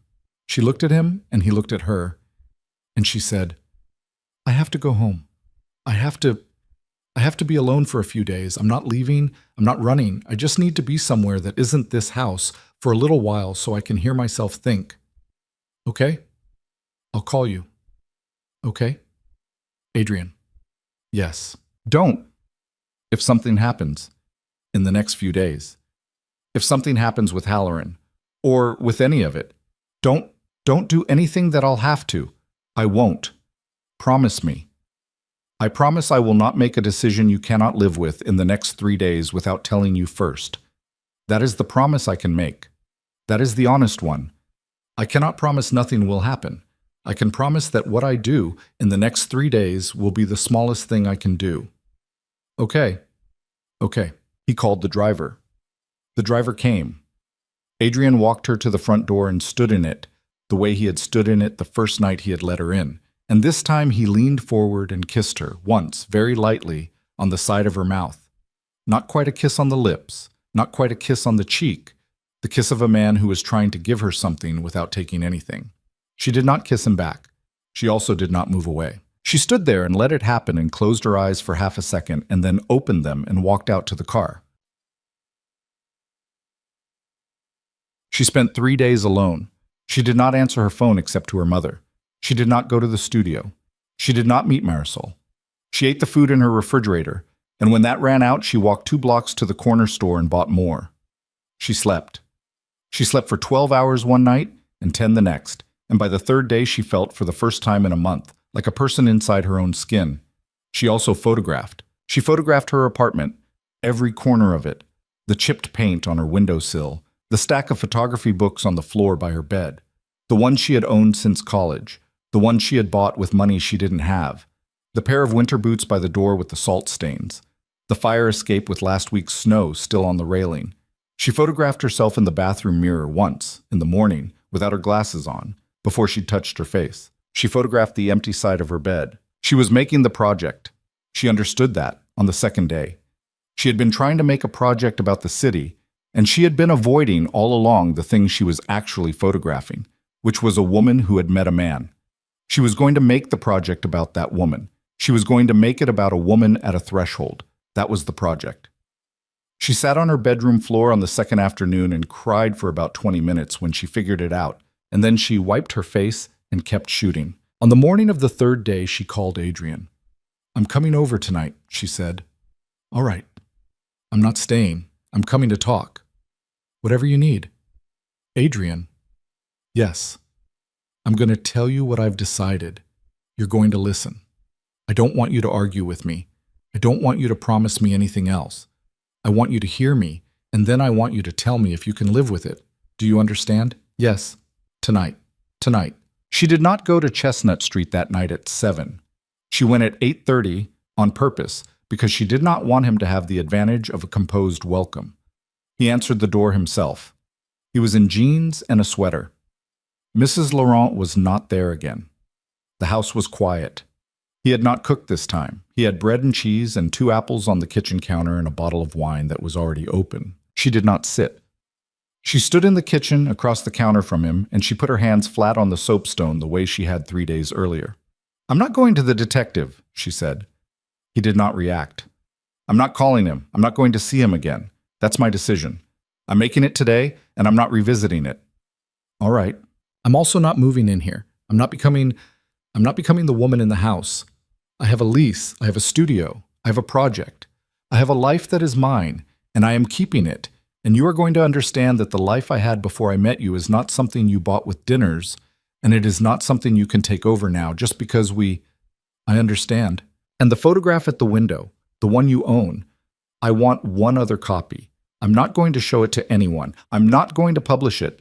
I want one copy in a drawer in my apartment because it is the best thing I have ever made, and I cannot live the rest of my life knowing the only copy is in your house." He was quiet for a long moment. Then he nodded once and said, "Yes. And if something ever happens, if the thing you told me you were capable of ever becomes the thing you have done, I need you to tell me, not afterward, before. I need you to come to me before. Do you understand what I am asking?" "Yes." "I am not asking to approve. I am not your conscience, Adrian. I cannot be that. I would not survive being that. I am asking to not be surprised. I am asking to not find out in the newspaper. I am asking that if you ever decide to cross that line, you cross it in front of me and not behind my back. Because if I find out later by accident, I will become Colbeck's witness the next day. I am telling you that now. I am telling you what will break me." He did not speak for a very long time. "Yes, Clara," he said finally. "I hear you. Do you agree?" "I agree." "Say it." "I agree that if I ever cross that line, I will tell you before I do. I agree that you deserve to not be surprised. I agree that your life is your life and it is not something I have purchased. I agree that you will have a copy of the photograph. I agree to all of it." She exhaled. She had not known she was holding her breath. She had been holding it, she realized, since she had walked into the house. She came around the counter slowly. She stood in front of him. She put her hands on his chest, flat, the way she had put them on the soapstone, and she looked up at him. "I'm choosing this," she said. "I want you to know that. Nobody chose it for me. You did not trick me. You did not buy me. I am not a victim of you, Adrian. I am a woman who knows exactly what you are and is choosing to stand here anyway. I want you to carry that because I'm going to have to carry it too, and I do not want to carry it alone." He put his hands over hers. He closed his eyes for a second. When he opened them, she saw for the first time what he looked like when he was not holding anything back. No curtain, no window, no portrait sitter's composure. What she saw was a tired man with a great deal of grief in him, and something else, something she did not yet have a name for, which she would eventually have to give a name to or live without naming forever. "I will carry it," he said. "I promise you that." She believed him. She stepped into him then and put her face against his chest, and he put his arms around her finally, for the first time. And she stood in the kitchen of a dead German son on Chestnut Street in a city she had been born in and held on to the only thing in it she had ever wanted that she was almost certainly going to lose. Outside, somewhere in the city, a siren went by. Neither of them moved. The winter that followed was the coldest winter Boston had seen in 10 years, and Clara Hayes remembered almost none of it. She remembered the work. She remembered the work with a clarity she remembered almost nothing else with. Between the second week of December and the first week of April, she made 93 photographs that she considered finished, and 25 of them were going to hang on Nilda Reyes's walls in May. She shot them in her apartment and on the streets near it, and on the trains she took to Adrian's house, and on the sidewalks outside his house when she left in the morning. She shot them in the bakery in the North End, finally. She went back alone, 3 times, and on the 3rd time the woman behind the counter spoke to her in Italian and then apologized in English and then spoke to her in English. And Clara photographed her hands kneading dough, and that was one of the 25. She shot a portrait of Marisol in the dark room under the red safe light. Marisol's face looking up from the developing tray with an expression that was exactly what Marisol looked like when she was making something. That was one of the 25. She shot herself 3 times for the project and kept one of them. A self-portrait in the bathroom mirror of her apartment on a morning in February, in a white t-shirt, no makeup, her hair down, her face so tired it had gone past tired into something quieter, almost serene, the face of a person who had stopped negotiating with her own life and had decided to inhabit it. She did not photograph Adrian for the project. She had not planned to, and she did not try. What was between them did not belong on a wall. She understood that from the beginning, and he understood it, and neither of them ever brought it up. She lived, more or less, in 2 places. She kept her apartment in Dorchester, and she kept paying the lease on it out of her own earnings, which grew through the winter from the magazine work and a handful of private commissions Nilda Reyes sent her way. She spent, at most, 2 nights a week at Chestnut Street, sometimes 3, never more than 3. She had decided early on that this was the rule, and she enforced the rule, mostly on herself. Adrian did not ask her to come more often. He did not ask her to come less. He accepted the 2 or 3 nights the way he accepted the weather, and the other nights he did whatever he did with his life that he did not do in front of her, which she had decided she did not need to know about. They settled slowly into something that neither of them had ever had before. She had imagined in the first weeks after the kitchen that the thing between them would be consuming, dramatic, the kind of thing she had seen in films about women who loved dangerous men. It was not. It was quieter than that and harder. What they had, in the end, was not passion. It was attention. He paid close attention to her. He noticed when she had not eaten. He noticed when she was not sleeping. He asked questions and remembered the answers weeks later. When she was working, he left her alone. When she was not working, he read in the armchair across from her while she read in the other one. They went to dinner at small restaurants where the owners knew him and did not ask questions. They went to 2 concerts.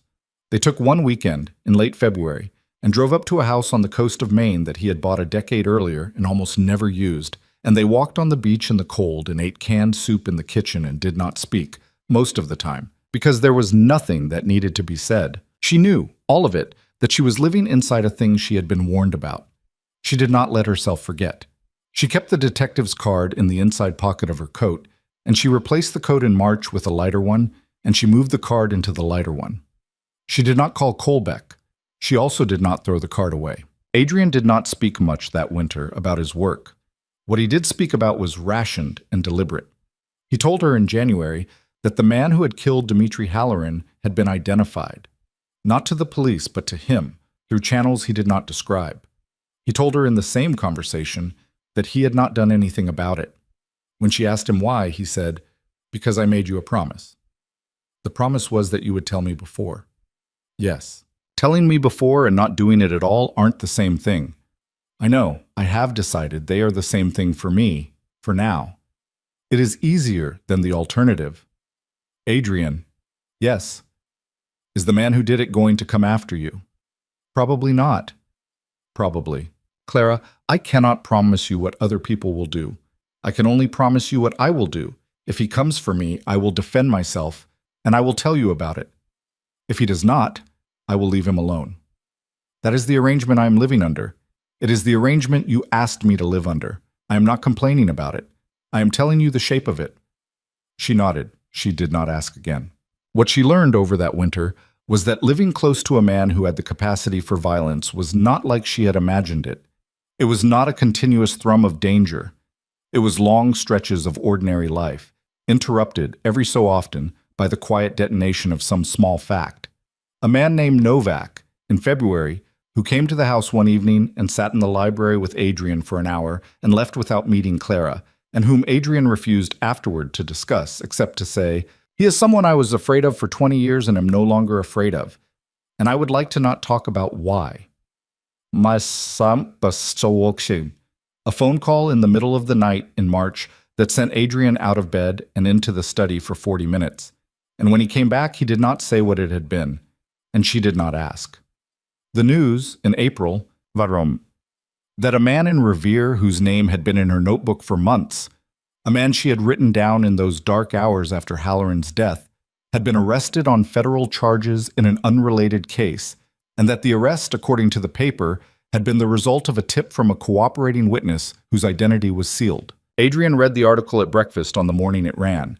He put the paper down and looked at her across the table and said, "That was not me. I didn't ask if it was."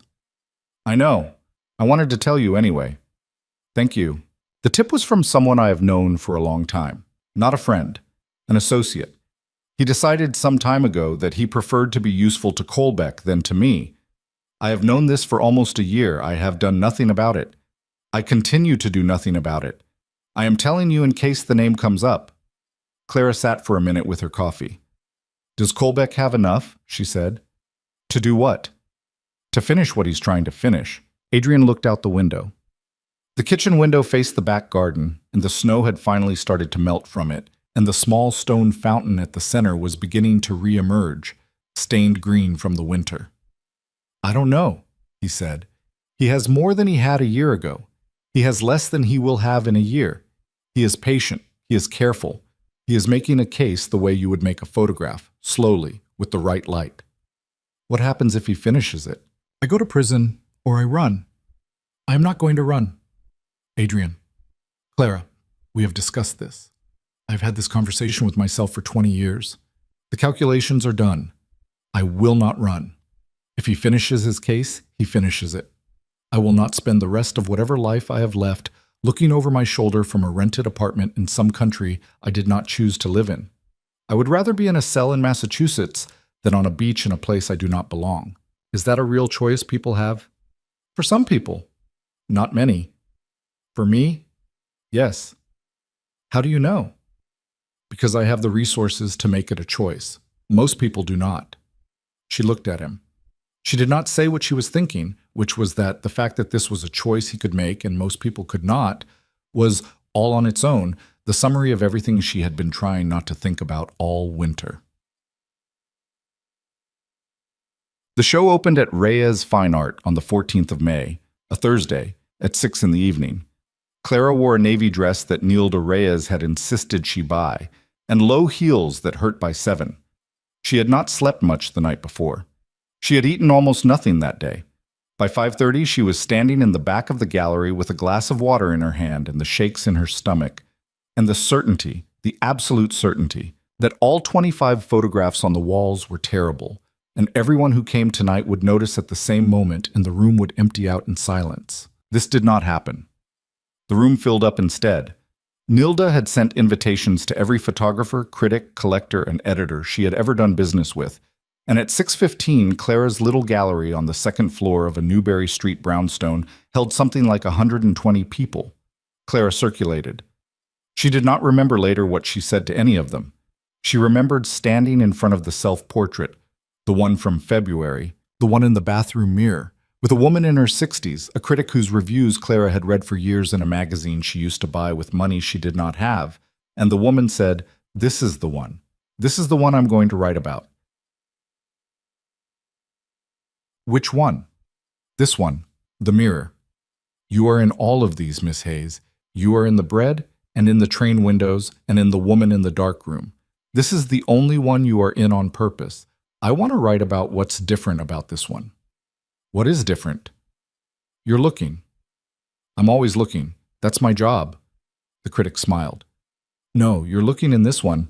The others, you're seeing. That's a different thing." Clara stood in front of her own face on the wall for a long moment after the critic walked away. Adrian had said he might come. He had said he would not come if it was a distraction, and that he understood if she asked him not to come. She had not asked him not to come. She had not asked him to come either. She had left it to him, which meant, she knew, that she was leaving it to the last 4 months of his life to decide. He came. She did not see him come in, because she was on the other side of the room when he did, answering a question from a young man who wanted to know what camera she had used for the bakery photograph. When she turned around, he was standing just inside the door, in a dark suit and a gray tie, and he was not looking at the photographs. He was looking at her. She excused herself. She crossed the room. Nilda Reyes appeared at her elbow for a second and then, reading whatever was on Clara's face, disappeared again. Clara stopped 2 feet in front of Adrian. "You came." "I told you I would try." "You did." "I'm not going to stay long. I wanted to see them. This is a night for you, Clara. I will stay 20 minutes. I will look at the photographs. I will shake your hand if anyone important is watching, and otherwise I will not speak to you again tonight. I will go home. You will stay. You will have dinner with Nilda afterward, the way you planned. I will see you tomorrow if you want, or the day after, whenever you want."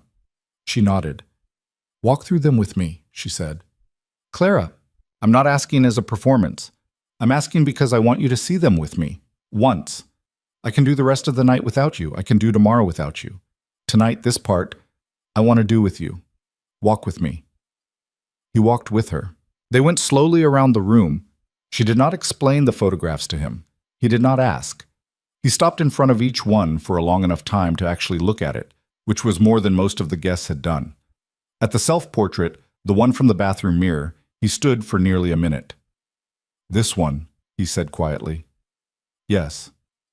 This is the best one." A critic said the same thing 20 minutes ago. She was right. Adrian. "Yes, I know why it's the best one. I know what she meant. I want you to tell me what you think without hearing what she said." He looked at the photograph. "You are not pretending in this one," he said. "You are not arranged. You are not holding the camera up for an audience. You are not thinking about what anybody is going to see. You are looking at yourself because there is no one else in the room, and you are seeing what is there, and you are not flinching. That is what is in this picture. That is what is in none of the others, because you were still performing in the others, a little. Not for the viewer, for yourself. You stopped performing for yourself in this one. All we tried suppressing." She was crying, quietly, not dramatically, but it was happening, and she could not stop it. She turned her face away from the room and put her hand over her mouth for a second. "Sorry," she said. "Don't apologize. I don't want to be photographed crying in front of my own photograph." "Then let's walk." He walked her, unhurriedly, to the far corner of the gallery, where Nilda kept a small alcove with a window that looked out over Newbury Street. He stood between her and the room. He did not touch her. He stood there in his suit and gave her the 30 seconds she needed to put herself back together. "I have to tell you something," he said, very quietly. "Now." "Not here. Come to the house tomorrow, in the morning. Come for breakfast. I will send the car at 9. Will you come?" "Adrian, what is it?" "It's not an emergency. It is not a crisis. It is a conversation I have been trying to have with you for 2 weeks, and I kept postponing because I did not want to have it before tonight. I do not want to have it here either. Come tomorrow, please." She looked at him. She had learned by now to read his face. What was there was not fear. It was something heavier than fear, older than fear, the look of a man who had made a decision. "I'll come," she said. "Thank you." He did not stay the full 20 minutes. He shook Nilda's hand.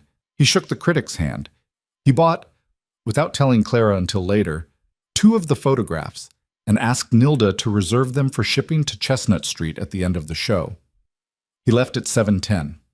Clara watched him go through the door without looking back. She did dinner afterward.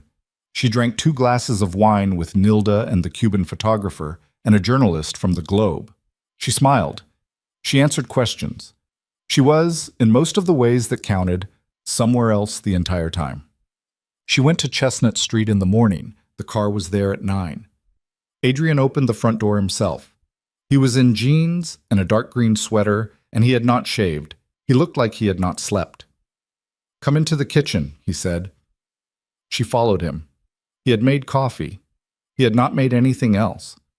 They sat at the counter on the 2 stools where they had sat on the night he had sent Mrs. Laurent home, and he poured her a cup, and he did not drink his. "I'm going to do something," he said, "and I am telling you first, the way I promised." Clara set the cup down carefully. "Okay. I'm going to call Raymond Colbeck tomorrow morning, and I am going to offer him a proffer." She did not understand the word for a second. Then she did. "Adrian, listen. You're going to cooperate. I'm going to have a conversation, under immunity, about a range of things I have observed in 30 years. Not about myself. I am not confessing to anything, Clara. I do not have anything to confess to in the way you might imagine. I am telling him what I know about other people. I am going to give him the man who killed Dmitri Halloran. I am going to give him 2 other men whose names you don't know and whom I am not going to tell you. I'm going to give him information about a federal case he has been working for 2 years that he is almost certainly going to lose without me. In exchange, I am going to receive a formal declination on any matter related to my father's, to what my father built before 1998. I have a lawyer who has been negotiating the terms of this for 11 months. It is close to final. I was going to tell you last week. I decided to wait for after the show." Clara did not speak. She could not. She put her hands on the counter the way she had put them on the counter in December. "Why?" she said finally. "Because I am 48 years old. Because I do not have a child. Because my sister will not speak to me. Because the thing you saw in the photograph at the window, the thing you saw in me that first night, I have decided I do not want to be anymore. Because I have been, for most of my adult life, a man who calculated what he could get away with. And I realized somewhere this winter that I did not want the rest of my life to be that calculation. Because I met you. Don't. I am not saying you saved me. I am saying I met you, and I had to decide who I was going to be in front of you, and I found out that I could not be the man I had been. Not for you. For me, looking at me through you. That is the truth. That is the small, embarrassing, middle-aged truth. I met a woman who took a photograph of me, and I could not stand to be the man in the photograph anymore." Clara's eyes were full. She did not let the tears go. "What happens to you after the proffer?" "I become a man who is not going to prison. I become a man whose company will be audited for 5 years and who will pay some fines and who will, in most of the ways that matter, go on with his life. I become a man who no longer has the friends he used to have, some of whom will be angry, some of whom I have arranged protection against, some of whom I cannot entirely arrange protection against. I become, probably, a man who has to be more careful for a while than he used to be. I become, in the long term, a man who sleeps better than he used to. Are you going to be safe?" "I don't know. I have hired additional security. I have moved some things. I have been preparing for this for almost a year. I am about as safe as I can be. I am not going to tell you I am guaranteed. There is no guarantee in the world I come from. There is only preparation." "Am I going to be safe?" "Yes. I have given a great deal of thought to that question, Clara. You are the question I have given the most thought to. I have arranged things so that your name appears nowhere in anything. You are not in any documents. You are not in any testimony. Colbeck's surveillance logs will not be used. My lawyer has negotiated that. You are invisible in this whole process. That was the condition I refused to move on. They accepted it. And what about the men? The man who killed Halloran, when he gets arrested, when he knows it came from you, is he going to... No. He is going to prison for a long time. The other people who might object to what I am doing are people who are, themselves, being taken down in the same action. There is no one left, when this is done, who has both the ability and the motivation to come for me, or for anyone close to me. I have thought this through. I have hired people to think it through with me. I have thought it through alone at 4 in the morning for months. I'm not saying it is zero. I am saying it is as close to zero as I can make it. Anything less than this, Clara, any other version of my life, has a higher number on it. I promise you that. Wait, vamos se upachmaste. She believed him. She sat at the counter with both her hands flat on the stone, and she tried to find any part of what he had said that she did not believe, and she could not find any. Why did you wait until after the show? She said. Because if I told you before, you would have been distracted during the show. You would have been thinking about this instead of thinking about your work. I did not want the best night of your career to be the night I told you the hardest thing I have ever told you. I wanted you to have that one night clean. That was not your decision to make. I know. You should have let me decide. I know. I am sorry. I made the wrong call, and I'm telling you I made the wrong call. I am also telling you I would make the same wrong call again if I had to. I do not know how to separate those two things in myself. Clara let out a long breath. When is the meeting? Tomorrow, 10 a.m., in a room at the Federal Building. I will be there for most of the day. My lawyer has been there many times. I have not. I am more nervous than I want you to know. Do you want me to come? No. Adrian, I want you nowhere near that building. I want you nowhere near this process. I want your name nowhere near mine in any file, anywhere. I want you to spend the day at your studio. I want you to go to dinner with your friend, the one who teaches at the community college. I want you to treat tomorrow like a day that is yours. I will call you tomorrow night when it is done. I will tell you how it went. That is the arrangement I am asking for. Will you give me that? She looked at him. Yes. Thank you. Adrian. Yes. I am proud of you. He closed his eyes. It was the first time she had ever seen him do that in front of her. He sat on the stool with his eyes closed for maybe 4 seconds. When he opened them, she saw something she had never seen in him before either. Relief, the specific, undignified relief of a man who had been afraid he would not be forgiven and had just found out he would be. She did what he asked. She spent the next day at her studio. She edited a corporate shoot she had been putting off. She had lunch alone at the sandwich place on the corner. She called Marisol at 3 and asked if she was free that night, and Marisol was. And they met at a small Italian place in the South End and ate pasta and drank red wine, and Marisol talked about her nephew's quinceañera and did not ask Clara a single question about her life, which Clara understood as a gift. At 9:30, she went home. At 10:15, her phone rang. It's done. How did it go? As well as it could have. I am coming out of this the way we hoped. It will take months. It will not be clean, but the shape of it is what my lawyer said it would be. I am tired, Clara. Come over. A pause. To your apartment. Yes. I have not been to your apartment since the day after Halloran. I know. Come over. Tonight. I want you here. He came over. The driver let him off at the corner and drove away. He climbed the 3 flights of stairs slowly, and she opened the door before he knocked because she had been listening for him. He came in. He stood in her living room in the same suit he had worn to the Federal Building. He looked 10 years older than he had looked a week earlier. He looked exactly his age for the first time in the time she had known him. He looked, she thought, like a man who had put something down that he had been carrying for a very long time and had not realized, until he put it down, how heavy it had been. She took his jacket. She hung it on the hook by her door. She sat him down on her couch, the couch where she had sat with an envelope full of his money in October. She made him tea because she understood with a kind of certainty she could not explain that he did not want to drink. She sat down next to him, and he put his head in her lap, which he had never done before, and she put her hand in his hair, and she did not say anything for a long time. He fell asleep on her couch at 11:40. She covered him with the blanket from the back of the chair. She sat in the armchair across from him and watched him sleep for a while. His face in sleep was a face she had not photographed and would not photograph. She understood that it was hers, and only hers, and that some things were yours precisely because you did not make them into anything. Oh. She married him the following autumn in a civil ceremony at the house on Chestnut Street with 14 people present. Her mother, her sister, Marisol, Nilda Reyes, the Cuban photographer who had become a friend, Detective Raymond Colbeck, of all people, whom Adrian had invited and who, after some conversation that neither of them ever fully described to anyone, had come. Mrs. Laurent, who brought her own husband, whom Clara had never met in 3 years. Adrian's attorney and his attorney's wife.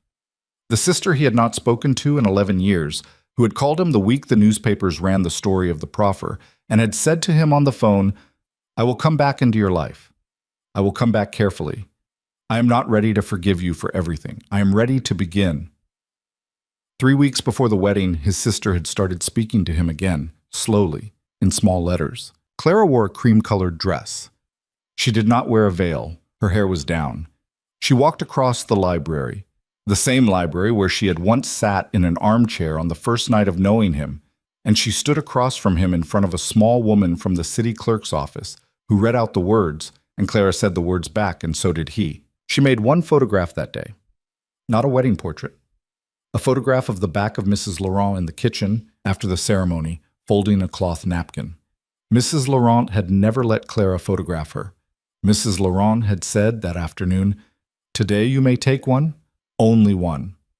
Clara took one. It was good. Years later, and there were years, more years than anyone who had known them in the first winter would have predicted, Clara would say, to the few people who asked her, that she did not believe she had saved him, and she did not believe he had saved her. What she believed, she would say, was that people did not save each other. People saw each other. That was what love was, when it was worth anything. It was seeing, and going on seeing, and not flinching, and not pretending, and not arranging your life to make the seeing easier. It was standing next to someone, over and over, and letting them be exactly as much as they were, and being exactly as much as you were in return. She would say, also, though she said this to fewer people, and only to people she trusted, that she did not think the choice she had made in the kitchen that December night had been the right choice in any moral sense she could defend to a stranger. She had made a choice that was hers. She had looked at a man who had done things she could not forgive and could not condone, and she had stayed.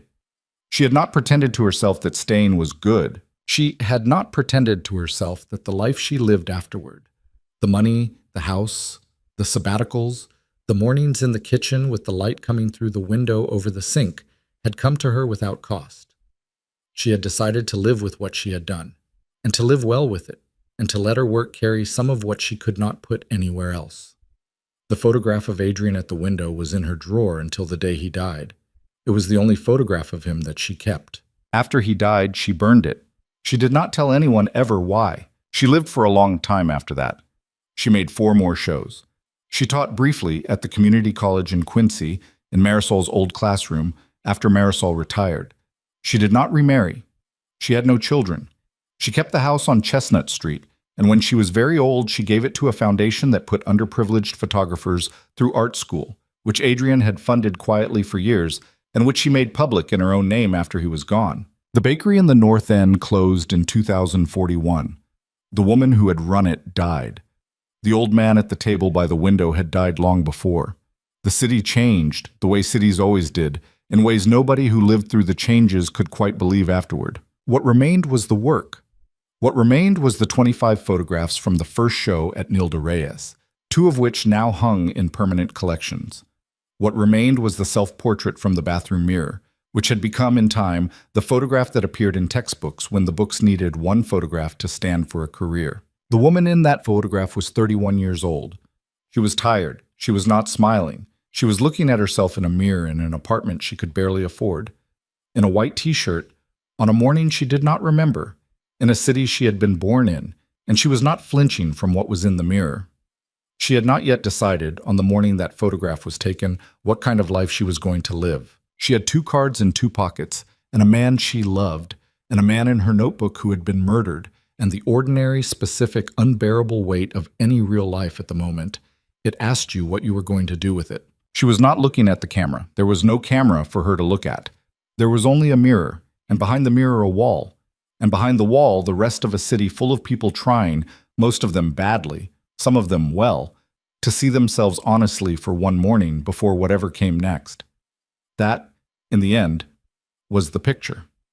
That was what the photograph had been about, all along. And it is what her story comes down to. In the end, not the man, not the money, not the choice between the 2 envelopes she carried in her coat. It comes down to a woman who decided, one winter, to stop performing for herself, To look in the mirror without turning the lights down. To stay when staying cost something, and to leave within herself what needed to be left, and to put down on paper, or on silver, or on pixels, or on whatever surface she could find. The only thing any of us really has to offer each other when the performance stops, what we saw, while we were here with our own eyes, honestly. The rest was just weather,